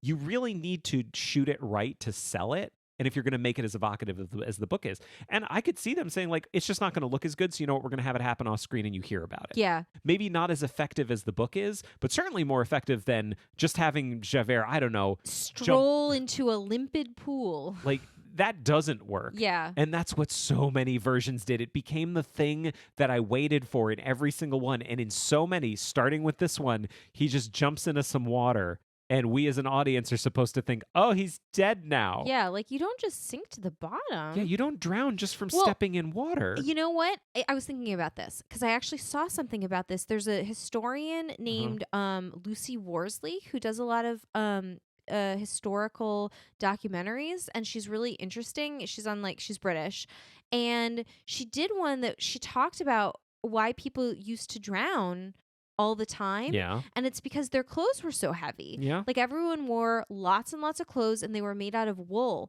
And so women especially, like, because they would go down to the river and wash their clothes. Like if you're wearing like tons of wool garments and they get sodden, they get so heavy and you can drown really easily. And she actually like tried to recreate it, and like she almost drowned herself. Like she had to be rescued. I don't like anything that you're talking about. Why? On the grounds that it gives a really plausible reason for why just jumping in water is plausible. Yeah, because think of and it makes me look dumb. Javert's like pants and shirt and like his heavy overcoat. Like if it's made of wool, if you jump in the water wearing that, I think it's going to drag you down. Okay, here's the thing. Yeah. But like, yes, it's not that dramatic to look at unless you think about it. A of all, what you've just said is devastating to my case, so I would like to move past it. But B of all, you cannot deny that the way it is depicted is wildly different than the way Hugo depicts it in the book. Yes, no, that's what I'm saying to right, you. okay. I'm agreeing with you. No, I know you are. I want to stick on the agreement part. I don't think that the filmmakers were like, listen, historically speaking, it was very common because of the coats that they would wear. Like, I don't think that's what was the case. No. I'm just kind of like presenting an alternate perspective. Yeah. I want to move on from this one because it's okay. I don't know. It's a movie that takes itself very seriously. It was nominated for Best Picture, Best Cinema. Greg Toland has come up a number of times. He also was the cinematographer for the Laurence Olivier Wuthering Heights, which he won an Oscar for. He was the cinematographer for a little movie called Citizen Kane. I don't know if you've ever heard of it. Well, by a writer-director named Orson Welles, who I don't know. We're going to talk about in a second. He'll come up at some point. Literally a second. But it's a movie that takes itself very seriously, but is seriously in the way that a Hollywood movie does, where it's like quote unquote serious. But I don't really get the sense that anyone really gave a shit about Les Mis while they were making it. Yeah. So it's kind of nothing. Yeah. 1937. Let's move 2 years later. Yeah. And we get a radio drama, 7.5-hour episodes, written and directed by Orson Welles. This was really fun. Do you know how old Orson Welles was when he did this? In 37? Yeah. Well, every single episode introduced him as the young director, Orson Welles, so he probably was like 25. 22. Oh, my God. I hate Orson Welles. That's stupid. I'm going to tell you why. It's stupid that he was 22. I'm going to tell you why I hate Orson Welles. Because Orson Welles is the real fucking deal. He's great. He was great back then. He was so good. Something I was thinking about constantly when I was listening to the radio drama, because as you say, it's so good. Yeah. Orson Welles, I think the best way I could describe him as like a creator of movies and radio, I think he had amazing taste. Yeah. And that was the thing that really defined him, because he was one of these guys that needed to have a hand in everything. He wanted the best look. He wanted the best costumes. Obviously, that's not relevant here, but he as a creator, I think it's important to talk about. And he wanted the best actors, and he established this amazing, company of actors to work with. Like, so many people who appear in this radio drama also appear in, Citizen Kane and the Magnificent Ambersons, et cetera, et cetera. Like, Agnes Moorehead is in this, of Bewitched, but she was part of his company. Yeah. And it's just a very, very clean, very straightforward, high quality radio drama of Les Mis. Yeah. Yes. Does it have the problem where the French pronunciations of most of the things are Not kind amazing. of wildly divergent depending on who's saying them? Yes. They do a couple of things that are interesting. So in the translation of the book that we read, the town that he's in when he meets the bishop is a town called Digne, D-I-G-N-E. Yeah.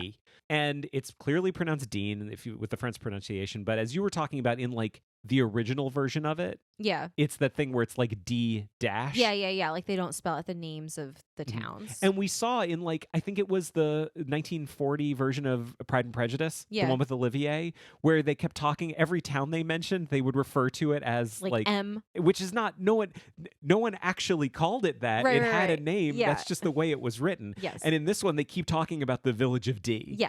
And that doesn't work. It's pretty funny. And what is it? They called it like Montreux. Montreux. You were the mayor of Montreux. Yeah, not Montreux-sur-Mer. Yeah, but like I love how Orson Welles, it really reminded me of like a LibriVox performance, because it was like how we used to do it. It was like someone was like, I want to star in something that is important to me, and I'm going to like cut the script, and I'm going to be the star, and I'm going to read the narration, and I'm going to get my friends to do some of the other parts. And that's exactly what it felt like. But I really liked how he cut the script. I liked how it was like, it was a good, because it's radio, it was a good amount of narration, but because it's that form, you can use the narration to kind of bridge some narrative gaps. Yeah.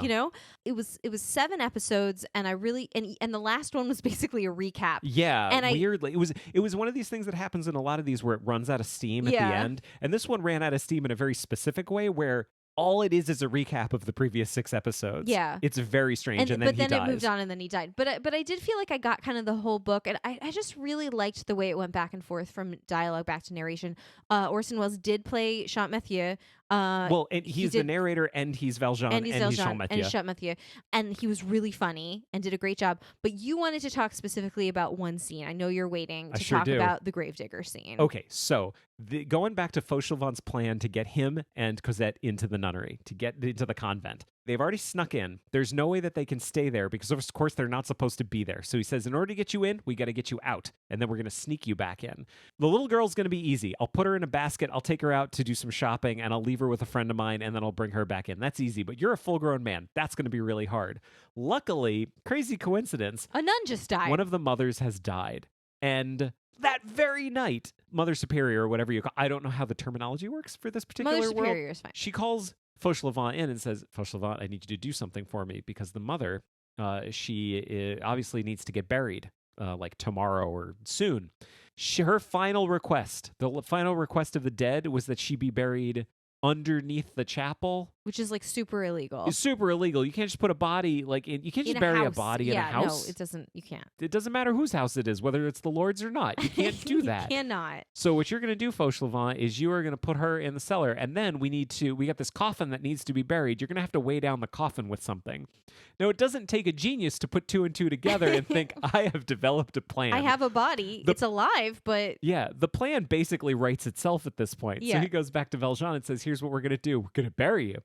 And they put him in the coffin, and they take him. And what we get is this great scene, because Fauchelevent is this funny, crazy old man. And he says to him, and he loves this man. Yeah. He wants to do right by him. Yeah, he saved his life. Pulled him out from under the cart. He loves him. And one of the great things about Fauchelevent's arc is that Fauchelevent hated Monsieur Madeleine. Yeah. And then he saved his life, and now he loves him. Yeah. And it's a great arc. And super also, fun. coincidentally, Fauchelevent, as he thinks, is really good friends with the gravedigger. So he's like, we'll get you out of this. It's fine. The guy's my friend. Like, I'll just buy him a drink and it'll all be fine. Yeah, but he gets to the cemetery. Valjean's in the coffin, and there's a new guy there who says, I'm the gravedigger. By the way, I don't drink, and I'm incredibly honest. And Fauchelevent's like, no, fuck. you're not. Where's my friend? Fauchelevent is and like, goes, he's dead. Yeah, it turns out he's His dead. friend is dead. And we get this amazing scene where Fauchelevent, it's just a comedy of errors. Yeah. It's an episode of Frasier in the middle of this gigantic French epic Yeah. where Fauchelevent has to get the gravedigger away, and he ends up... He's like, I'll buy you a drink. No, I don't drink. I'll buy you a food. No, I don't eat food. Importantly, the way he gets him away is not important for what we're talking about right now, but it's hysterical. But he does finally get him away, but they've basically buried Valjean by this point, so he has to bring him back up. He thinks he's dead, and then he wakes up and everything is fine, and he brings him back into the convent as his brother with the little girl. So they've successfully snuck him out. It is this amazing scene in the middle of this big, dark, depressing epic about the wretched people of France. It's hilarious. Yeah.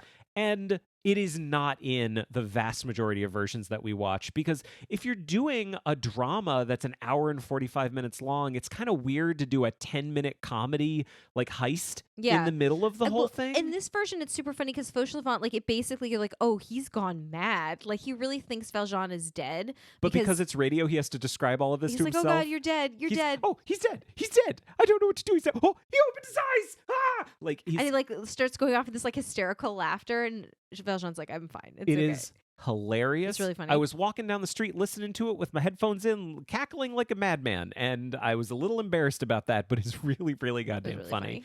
Fauchelevent, he's, like I said, he's my favorite character in the book, and it made me sad. It both made me sad every time I didn't see him in a version, but it's totally understandable, because if I was tasked with cutting this down to like a nice drama, I probably would cut him too.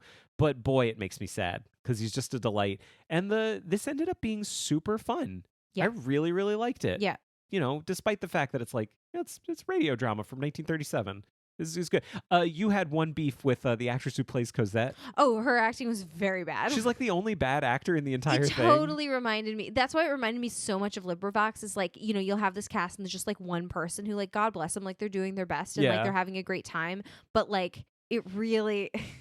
it really brings the whole thing down. Yeah. To have like just one person that does not sound good. But I feel like really the whole thing in 7 episodes, it just has 2 speed bumps. One of them is her, and the other one is that last episode that's just a recap. Yeah. And Thénardier doesn't show back up, so the way they find out about him is that, oh, the coachman who brought you and me to my house after you rescued me told me what happened. So I know it was you that saved my life. So we're here, which is just, I don't know, convenient, but not in the way that Hugo would have written it. Yeah. It's just convenient. Yeah. Because the way Hugo would have written it is, well, it turns out the coachman is actually the uncle of the main character who we met earlier on. Like, it would have it would have been way more of a coincidence, which makes it more fun. The fact that it's just a normal coincidence makes it kind of less fun. Yeah. So apart from those minor speed bumps, this is a really, really good version of it. And you can get it for free on like Internet Archive and stuff like that. So that's really good. And I hate Orson Welles because he's got great taste and just knew how to put something together. Goddamn 22. It's really frustrating. All right, but we have to move on to 1952. Yes. And we're going to get, like, weirdly, the same movie that we got in 1935. This has happened to us before, that they made like a movie in the 30s and then they did another one in the 50s with not necessarily the same script, but like a lot of the same incidents that were like novel or like net new in the one from the 30s, like evidentiary fucking bread. Evidentiary bread, and the thing about, no, we can't remove his collar because it's against the regulation or whatever. Like, that stuff's not in the book. It's weird how much it's the same version. Yeah. It diverges in some very interesting ways. I actually wanted to bring this up really quickly because when we were watching it, I felt this very deeply, and I want to try to talk about it. We've talked about Hammer horror on this show, Hammer films, a number of times. And one of the things that I always love about a Hammer version is that it is never precious about the source material. It's always more interested with making something entertaining rather than being faithful to the source material. And spiders. Usually there's a lot of spiders. A lot of times too. They want to add some spiders. Yep. And boobs. Well, they're very sexy. Yeah. That's the thing. They're always violent and sexy and lurid and entertaining. And they usually add a lot of characters and change the plot around in kind of weird ways and change settings around. This one felt like 50% of a Hammer Studios version of Les Mis to me. For like the first 2/3 of the movie, it had a really fun energy. It added a couple of characters that I think we should talk about in a couple of minutes that were really fun. But then it just kind of, it runs out of steam in the last third. And it's not anything close to like how much fun we've had with the Hammer movies in the past. Yeah. But it really left me wanting a Hammer version of Les Mis. As we were watching these, I discovered I had a lot of opinions about what I value in a Javert. You say what you're going to say, then I have something I want to add afterwards. Yeah, because you liked this Javert. Like, you talked to me about how much you liked him, and I loved this Javert. The actor was great. The fault I found was with truly the script and the direction. You know that I love any character who really has strong feelings about like the way things should be. A middle-aged man who believes something strongly. Yeah. That's like, who you love. Yes. So an example. I know your favorite fictional character of all time. Who is that? Well, Hank Hill. I mean, Hank Hill is one of them. I guess I was going to say Thomas More from A Man for All Seasons, but Hank Hill is right up there. A famous purveyor of religious relics and propane accessories. Thomas More, Hank Hill, and Captain Picard, like all right up in there. The line will be drawn here. This far, no farther. But Javert is one of them for sure. And I think the mistake that you can very easily make, and rightly so, right? Because like drama is about interpersonal conflict, is to make the conflict between Valjean and Javert very, very personal. Mm-hmm. And we saw some versions where it was very personal. In this one, it wasn't like that personal, but it still was personal. And I think we saw some stuff with this Javert that I sort of fundamentally disagreed with, like, in terms of his characterization, because the whole thing with Javert is he has to see the world in such black and white terms that when even the smallest thing encroaches upon it, someone who he has categorized as bad does something good or is good. It is such an incredibly severe source of cognitive dissonance to him that he literally cannot go on in the world. Like, he cannot resolve it, and he has to exit. I want to sing so much now. I know. And as someone who, in sort of my general mental health journey, has struggled a bit with like black and white thinking, like I can understand that and really appreciate and sympathize with that. Obviously not to that extremity, but like that sort of type of thinking. But to me, the point of Javert's story is not, oh, Valjean won and Javert lost and he feels bad. Yeah. It's a battle of Javert against the world and Javert's perception of the world. So if you make that struggle personal, like I'm chasing this guy down because I just hate him, I hate his guts, it doesn't work as well. And if you give any leniency or any kindness or any almost freedom of thought to Javert prior to the end, it makes it not work because there's already cracks in the foundation. Well, can I give an example really quickly? Yeah. Of what you're talking about? Because I really did enjoy him, and then you kind of gave me your treatise on Javert as we were watching it, and you made me realize that I was wrong. Yeah. Which I appreciate, and which is why I like doing this with you. Yeah. There's something that happens between him and the prisoners. There's a character that's added named Jean Flou, who I actually loved, who we'll talk about in a second. Javert's talking to all the prisoners, and someone has done something wrong, and Javert says, something to the effect of, you're going to get, 10, 20 lashes or something like that? Yeah, and he says, consider yourself lucky I don't double your punishment, for talking back to me or whatever. And when that happened, I remember sitting next to you, and you visibly, rankled at that. Yeah. You're like, let me explain to you why that's bullshit. Javert would never, the law is the law. If the law says you get 20, you get 20. If the law says you get 10, you get 10. Javert would never think like, oh, just because this guy's pissed me off, I personally am going to double his punishment. Like, that's not something he would ever do. Like, it wouldn't occur to him because he is but the servant of the law. Like, not only does it go against the entire character of Javert, listen, people can have different interpretations, but I really feel like it ruins the ending, because if there's already a crack in the foundation like that, then he can't crack so extraordinarily at the end. If he already realizes there's exceptions to things, then the ending doesn't make sense. But this is kind of what I'm talking about as far as Hammer goes, because it's not super faithful to the source material, but it is entertaining. Yeah. So Javert, can I back up for a second? Yeah, because we haven't even talked about who Javert is, who Valjean is in this one. Javert is played by an actor named Robert Newton, who is, I think, genuinely fantastic. Yeah. Really good, really compelling. It was directed by Louis Milestone. It was written by Richard Murphy. Jean Valjean is Michael Rennie, making it another appearance on this show. We just did Day the Earth Stood Still. He's giant of a man. He definitely has he's like a swimmer's body. He's basically shaped like a giant triangle. Yeah, like Michael Phelps if he was a really good actor. Yeah. You don't know, maybe he is. No, I saw him on SNL. He was not that good. He was not. Swimming, Okay. It's not, and that's fine. He doesn't have enough time to practice acting. He's in the pool all day. Not everyone has to be a good actor. That's Yeah. not a requirement. He does a lot of other things. I liked Michael Rennie in this. One of the things that makes him not be one of my favorite Valjeans is because his performance as Champmathieu, because of course he does play Champmathieu at the trial. I didn't like his performance as Champmathieu. It wasn't like funny enough. No, like Harry Bauer and Frederick March both did a great job playing this other character. I thought Michael Rennie didn't do an amazing job with that. But anyway, that's neither here nor there. There are a lot of characters that don't appear in this, even kind of more so than the 35 version. So the Thénardiers do not appear at all.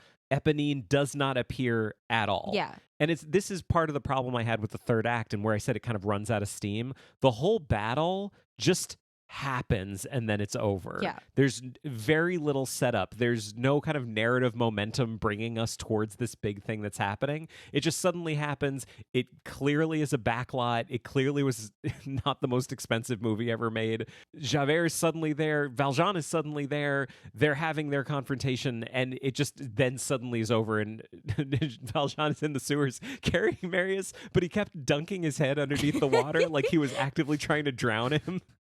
As if to say to Cosette, I did my best. I did my best to save him. He did drown. I'm very sorry. Yeah, we watched this is a tangent.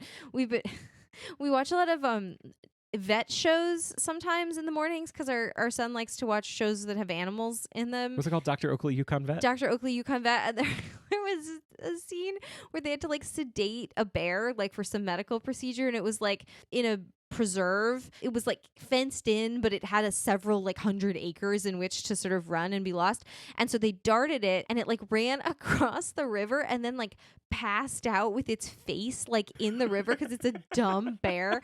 And so they were really panicked because they were like, this bear is going to drown in 2 inches of water because we darted it and sedated it. So how soon after you started did you kill the bear? Oh, like almost immediately. Almost immediately. So they had to like get across this river to get to this bear because its stupid idiot bear had passed out with its face in the water, and which was like, it was an emergency, but like was also stupid. That's what it made me think of, that he just kept dunking this poor kid's head in the water. And like, I think it was just the actor accidentally doing it. Because like, I don't think they had like health and safety like we do now. No, I don't think so. Yeah. But so you say it cuts all these very important characters that are extremely important to the plot. One might say essential to the plot. But it adds several characters that we found very delightful. So I want to talk about one, and then I think you should talk about the other one. Okay. In fact, you know what? Before that, I think it's important to talk about another character, and that is Monseigneur Bienvenu, Bishop Myriel. He's played by Edmund Gwenn, literally Santa Claus. I loved his performance so much. It made me cry. It was so beautiful. It was so heartfelt. He was so funny and he was so adorable. He remains, at this point, my favorite version of that character in anything that we've watched. Yeah. I don't even have a lot to say about it other than he is so charming. And there it is. I didn't want to pass by without mentioning it because he's so goddamn good. But yeah, I want to talk about Jean Flou. Okay. I want to talk about one of the convicts from the beginning because this movie spends so much time with Valjean in the galleys. And they create this character of another convict who is very well-spoken and very well-read and has lots of hard opinions about how life works. And he takes it upon himself to teach Valjean how to read and how to write and how to think. It is his personal mission. It is weird how much time we spend on this guy. But the thing that makes it good is that the actor, Joseph Weisman, is amazing. And I found the character so utterly compelling. I kind of loved him. And then he shows up again. It's weird that they spend so much time setting up this character who only appears in one more scene in the middle of the movie, and that's at the trial of Champmathieu. Mm-hmm. And he does this really interesting thing that we've never seen before, because, stop me if I'm not remembering it correctly, but he goes up to Champmathieu and he says, Jean, I know it's you, but like, do you want me to say that it's not you? Because I'll say that it's not you.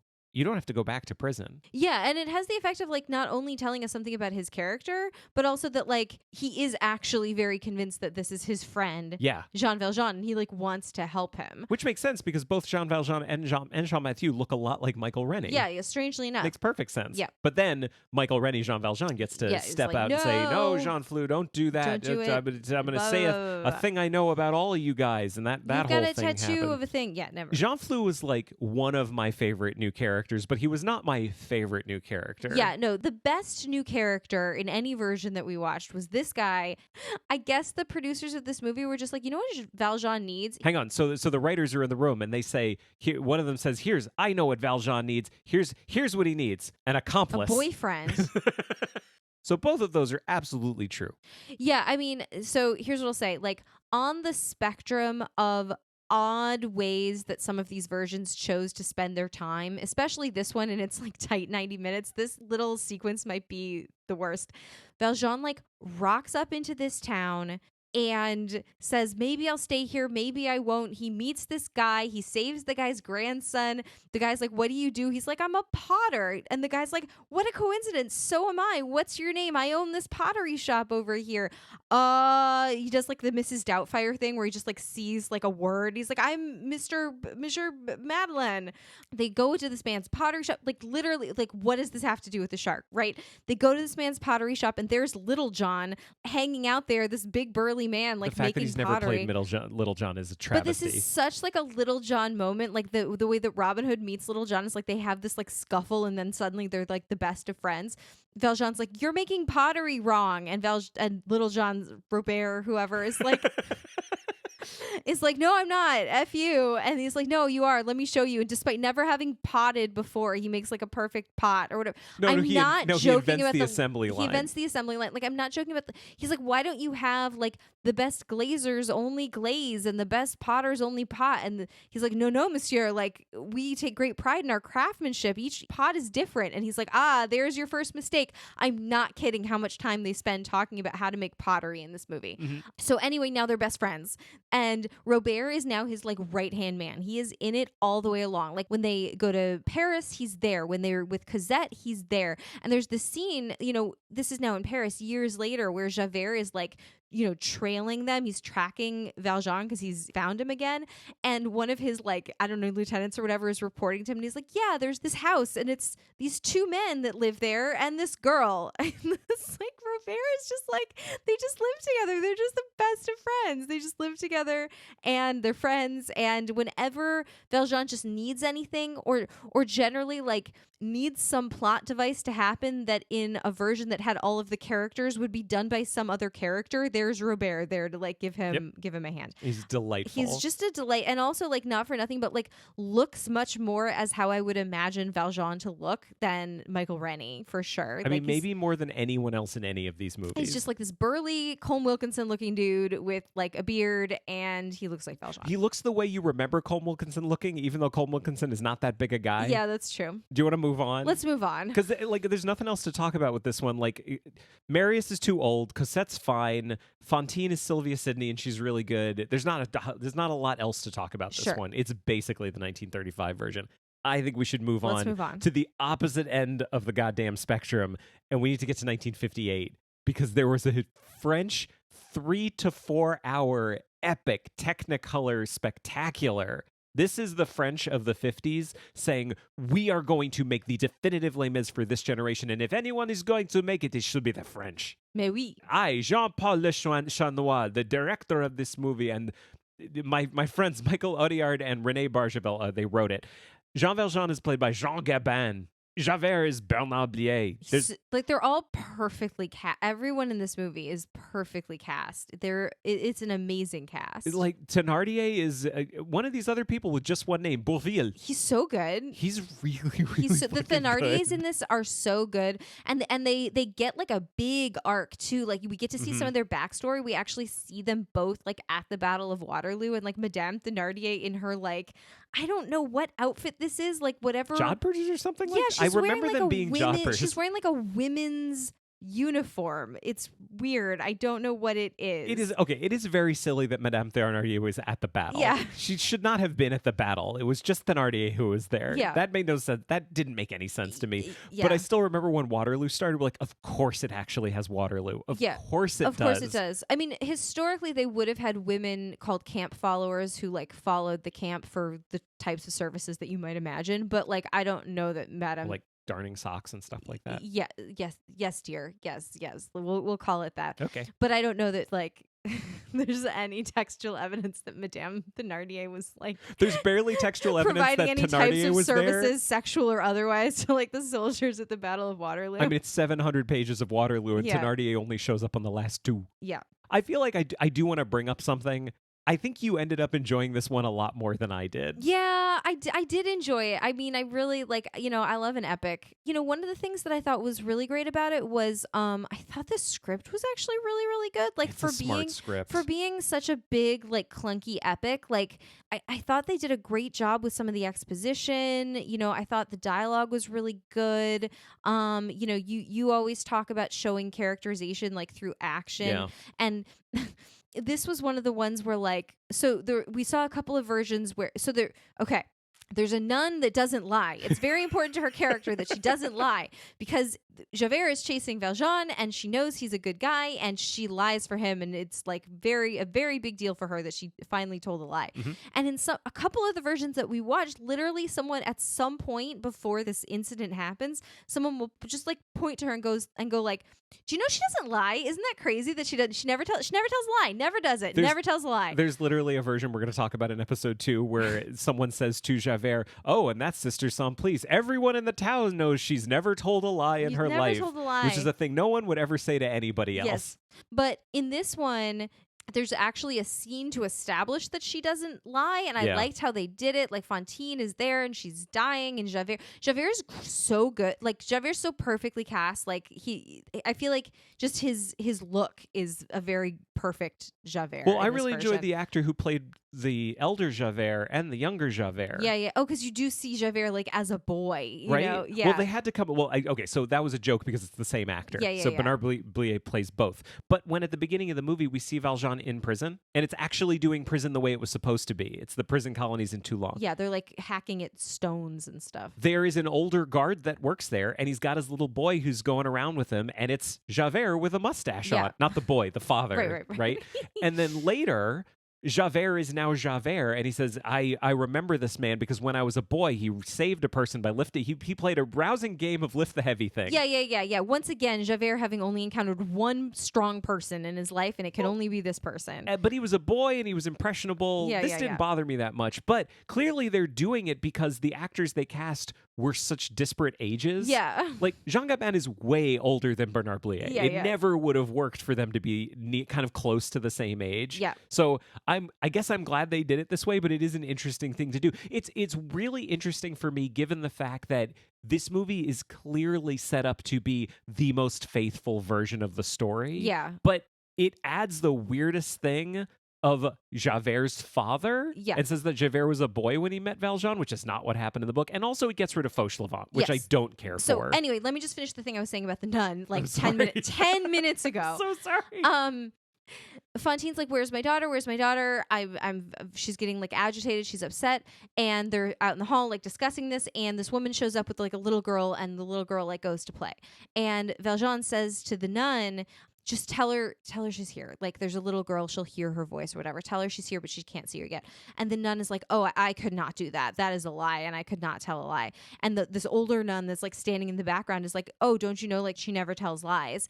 And Valjean like tries to convince her, like, "Oh, but it's a white lie. Like, it can't harm anyone." She's like, "Every lie is the devil." Like, she's like so serious about it, and it's like it's really good exposition instead of dumb exposition, but it pays off later. Well, I think and super quick about that too, like in the book, Hugo is able to just say she never lies. Yeah. But because it's exposition in a book, it works totally differently. Yeah. But I think you're so right to call on this, though, as an example of good writing, because, the first time we as an audience ever find it out, it's because she's being put in a position to lie. Right. That's the time when you find that out. Right. Yeah. I also did want to say, again, this is in French. I don't know if we've mentioned it like many times. It's French people speaking French. With my high school French, I was able to actually determine a particular play on words that was untranslatable, and I saw in the subtitles what they translated it as, and I pointed it out to you, and you were impressed. I thought you were impressed. I'm always impressed by you. Well, thank you. So in the subtitles, Marius is talking to Eponine,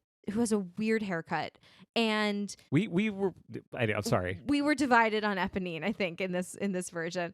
But the subtitles, Marius says to Eponine, "Listen," and she says, "Yes, talk to me. Like she's in love with him, right? She wants to be closer to him and talk to him. But that's not what they say in French. In French, what he says is écoute, and she says oui, tutoyez-moi. And that is untranslatable because what he says is écoute, which is the informal version of listen. Écoute, listen.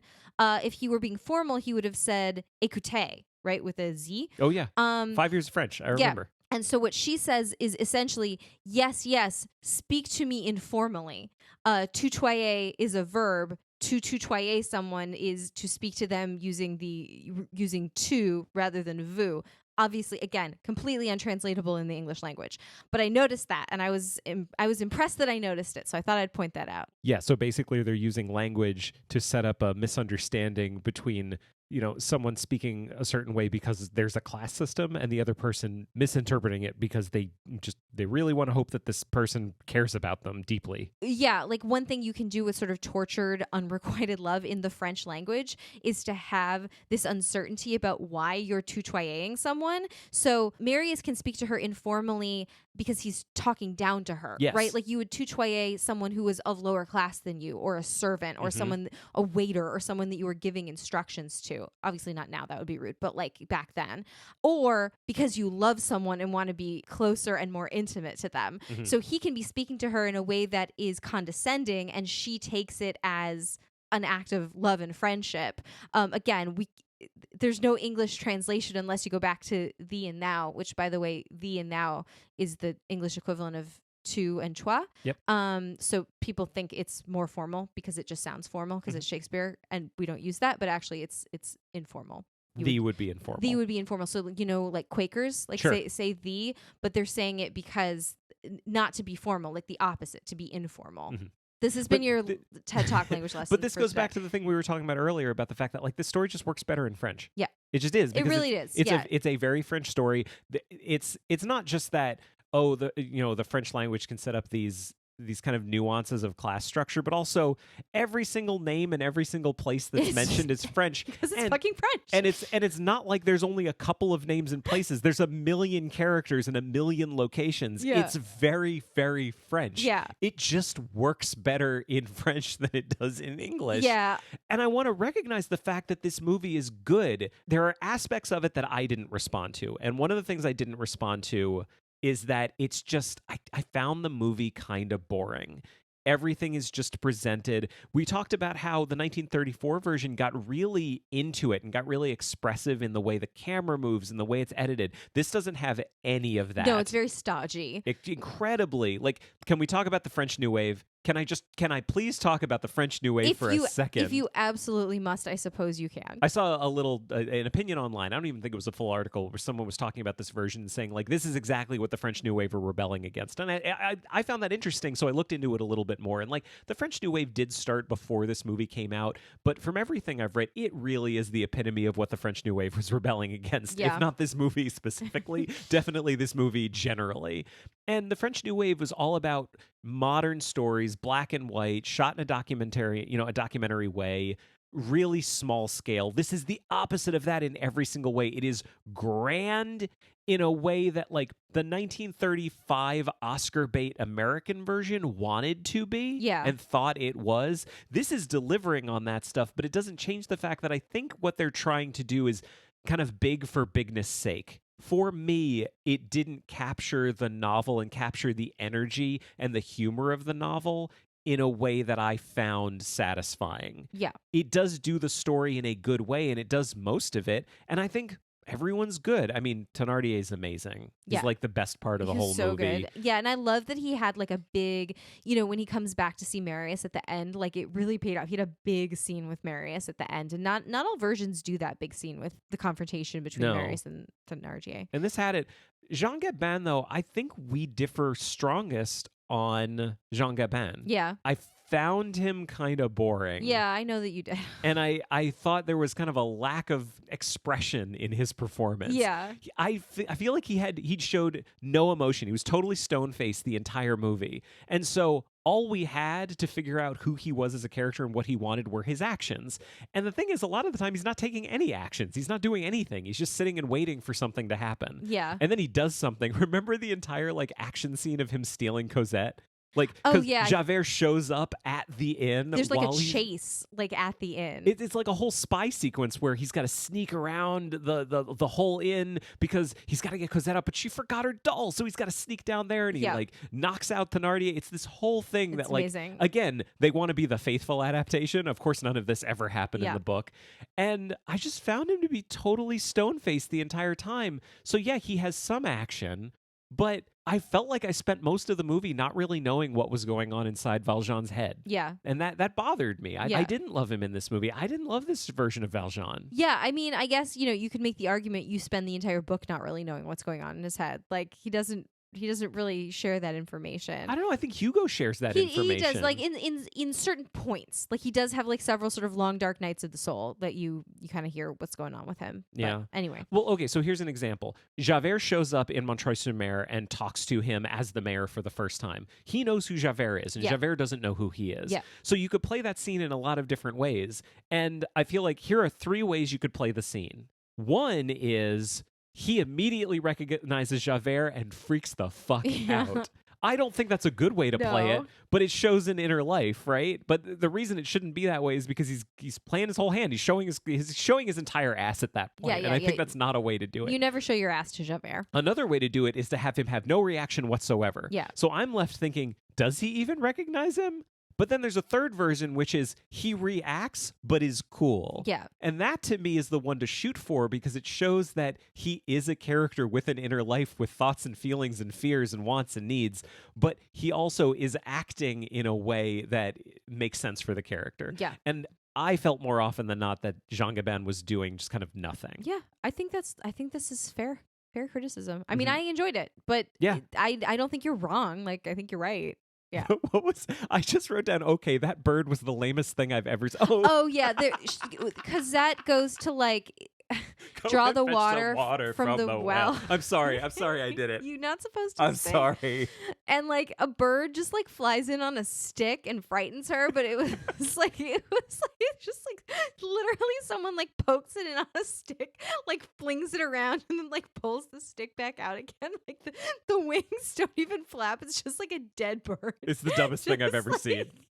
Dangling in the air was so funny. All right, on that note, let's move on. Also, like Valjean, I'm just looking through my notes right here. Like, I didn't find this probably was one of the most plausible versions of Javert's suicide. Because when he jumps in the river, he actually like shackles his own hands. Oh, yeah. Remember that? I remember you liked that. I did like that. The fight choreography in this movie is kind of garbage constantly. Like anytime action needs to happen, none of it really makes any sense. And then finally, like this is just one of my other big problems with it. Valjean brought Marius home. In the book, he brings Marius home. From what I remember, it's like dead of night. They're both covered in shit. Yeah, they've been in the sewer. Like, no one could possibly recognize Valjean because he is totally unrecognizable.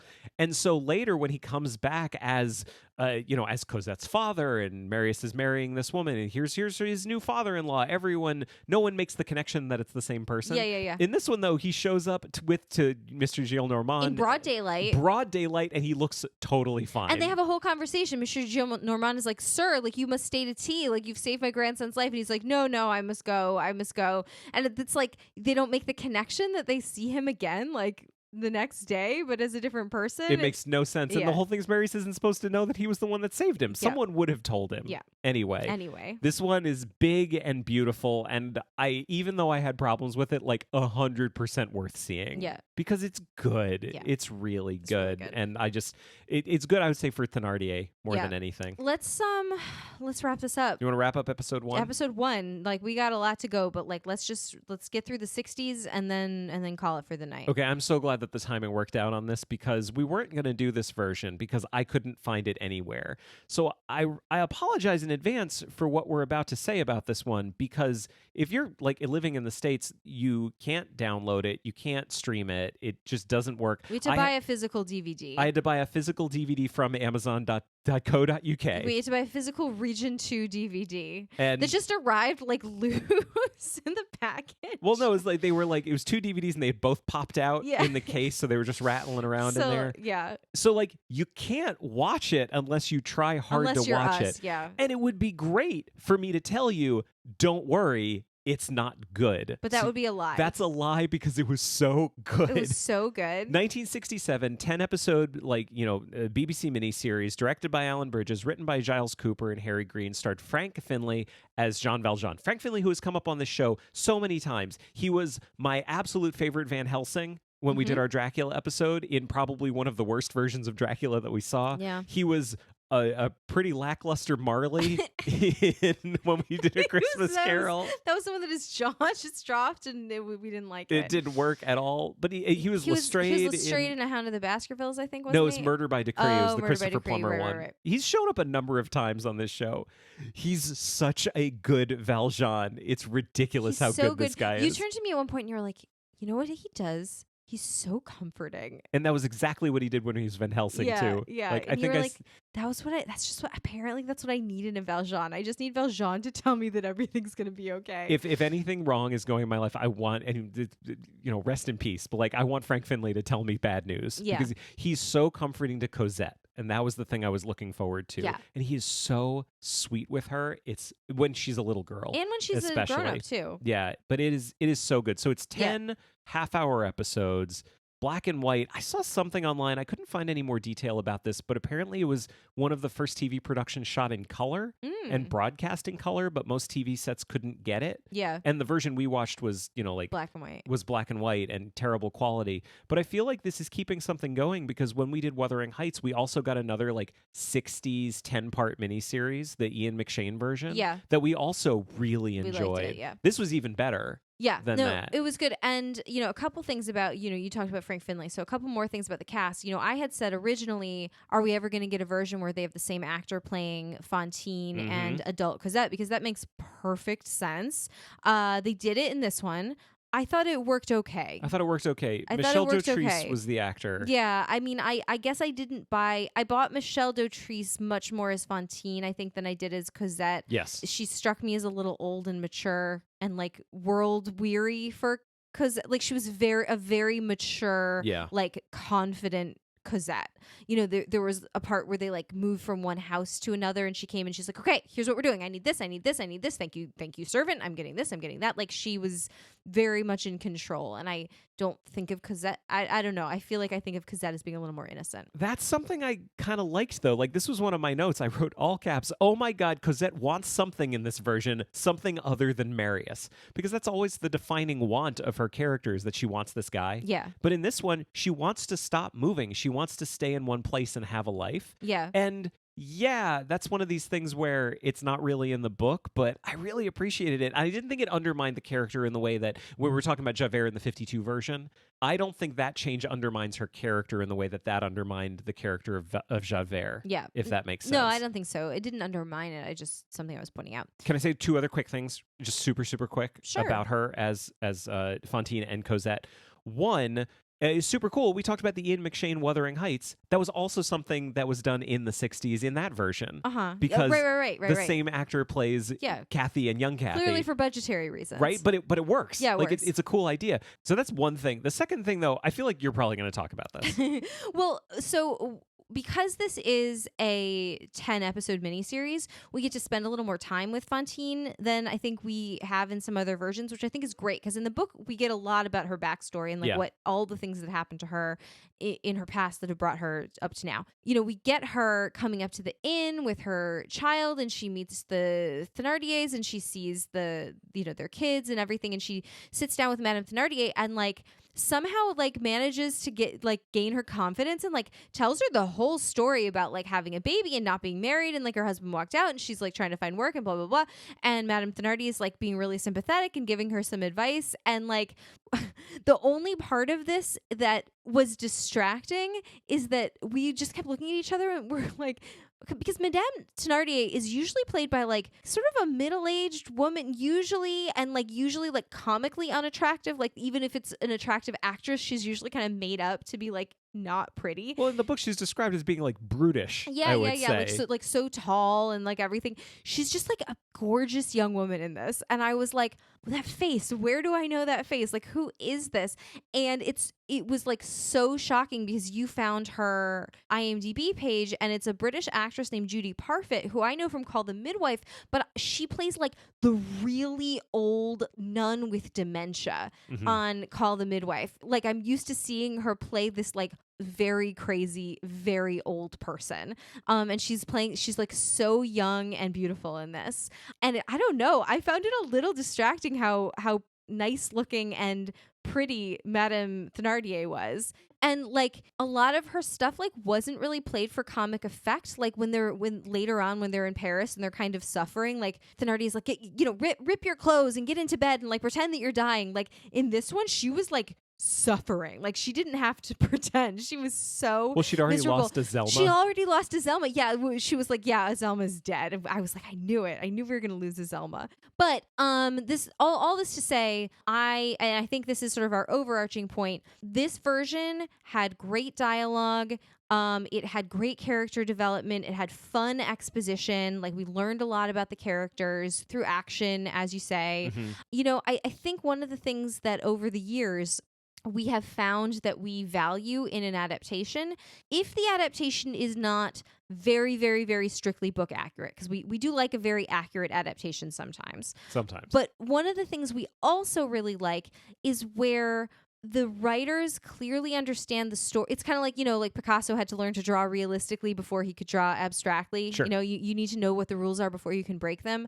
When the writers clearly understand the story so well that they're able to write scenes that have the same effect or the same purpose or the same point as scenes in the original, but for whatever reason, it moves the story along faster, or it does something different or whatever. But like you get sort of the same moral out of it. Like you get to the same place. And I thought this version did that really, really well. Yeah. I like the scenes are too numerous to count, but there's so with Javert especially. Javert is amazing in this. So is Anthony Bate, who just showed up when we did Rebecca. He was the totally nothing Colonel Julian in the Charles Dance version of Rebecca. Yeah, and he's like unrecognizable in this because he has crazy facial hair. It's the craziest facial hair I've ever seen. It's basically a beard, but if you had it on your cheeks, it's like an upside down beard. It's exactly very strange. What it is. But he's incredible as Javert. I loved him. But one of the things that always happens is that I feel like in so many versions, Javert is just by himself. Like he never really interacts with other gendarmes and other policemen. In this one, though, in every single scene, there's always other people in the scene with him that he's interacting with. So we find out who he is through his interactions with these other characters that are not Valjean. And every single one of them is like a full-fledged character. Yeah. They're all written so beautifully, and all the scenes are entertaining. Every single scene in this is entertaining in a way that I didn't expect, and they didn't need to be. And I kind of loved it for that. This is the one, I know we've gone long at this point, but this is the one I have the most notes for because it's so good. Can I just try to run through some of them really quickly? Go for it. We get Fauchelevent in this one, which is great, but he gets an even bigger arc than he does in the book because it has his arc where he doesn't like Monsieur Madeleine and then he saves his life and then he loves Monsieur Madeleine. And we get the whole burial and everything. It's not as funny as it is in the Orson Welles version. No, it's not quite as funny, but I do like that we got it. There's a great little moment where Fantine is hiring people to write her letters, to go back to the Thénardiers to check in on Cosette. So there's this thing that happens where she writes one of her letters and it goes back to them. And of course, she's like practically illiterate. So it's a really bad letter. But then she hires someone and it's very flowery and very prosed up. And the way that Thénardiers are laughing at her because of this, they think it's hysterical that she hired someone to write the letter. Yeah. And then that proves to be her downfall because there's this like real busybody in the factory who's like, oh, it's my cousin, that wrote this letter. Like I know everything about her and I got her fired or whatever. We find out so much about the Thénardiers and other people through that action, which is super, super cool. The timeline of Cosette's childhood is incredibly questionable. Yeah. Because she shows up as like a toddler. Yeah. And then is suddenly a little girl, but it's only been like a month. Yeah. That doesn't make any sense. This is the only one that actually has Valjean escaping from prison twice after being found out. Yeah. Because he gets out of prison immediately. And then, as we said before, he goes and like escapes off of a ship. before he can even go get Cosette. Yeah. So it's a lot of time that's passed before he can go get Cosette. This does both of those, Yeah. which is really cool. They really do some interesting things where they condense what's happening with Marius and Enjolras, and I don't want to move on without mentioning it. Because in this version, Marius has not met the revolutionaries. And he finds out about his father's death. It's all in one scene. Yeah. So we get one scene. We meet Gilles Normand and Marius living together. Marius says, "Who's that girl and her father who just moved in next door?" Yeah. And while they're talking, Enjolras shows up. Enjolras shows up to deliver news of his father's death. Yes. And he tells him who he was, and he tells him he was a baron. He says, "We're revolutionaries." And Marius is like, "Wait, I didn't know any of this stuff about my dad. I should come join you. Yeah. I should come find out what's going on." It like nothing even close to the book, but it's such a great way to condense things while still allowing Marius to have an interesting arc. Yeah, I think it worked pretty well. I really, really liked it. And then Cosette wants something that's Which great. is great. It does a weird thing where Cosette asks Valjean to go save Marius from the barricade that we don't see in any other one. Yep. So it's not really just up to him to figure out by himself, but it's actually Cosette taking the bull by the horns and saying, "Go save him. Yeah. Please go save him because I love him." Yeah, we get the whole thing in this one with like Valjean being almost kidnapped, and like Thénardier's got his whole gang there, and like Valjean escapes and like burns himself on purpose. You know, like the whole scene. And Javert comes and arrests the whole gang, including Madame Thénardier, who tries to burn him with the poker. Like it's a great scene, and you know, Valjean escapes through the window and everything. And you know, you can only really do this in a version where you have 10 episodes to kind of play with. Yeah, but even in this one, the ending is rushed, which is super weird. Yeah. Like in the last episode, Javert is found out to be a spy. Suddenly, Valjean is standing there saying, "I will kill him." We haven't seen him enter the barricade at all. Yeah. And Enjolras says, "Fine, you can go kill him." It's not set up at all. And I just thought the last episode was rushed, and it bummed me out because it was like the only real speed bump for this version. Yeah. But it was so good. It was really good. And just a delightful surprise. I think that are we done with episode 1? Yeah, we're done. Now we should save the quadrants to Yeah. like the very, very end. We'll do that at the very end.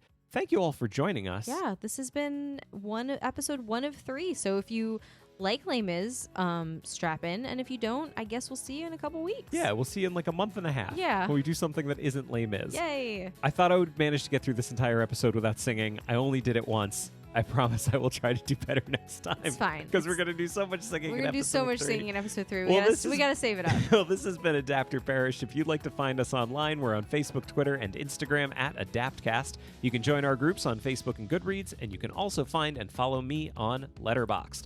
If you have anything to say that's longer than a tweet, you can always send an email to adapterparishcast@gmail.com. If you'd like to support the show, there are 3 great ways you can do it. First, tell a friend. Second, a rating and review on your podcast platform of choice would be greatly appreciated.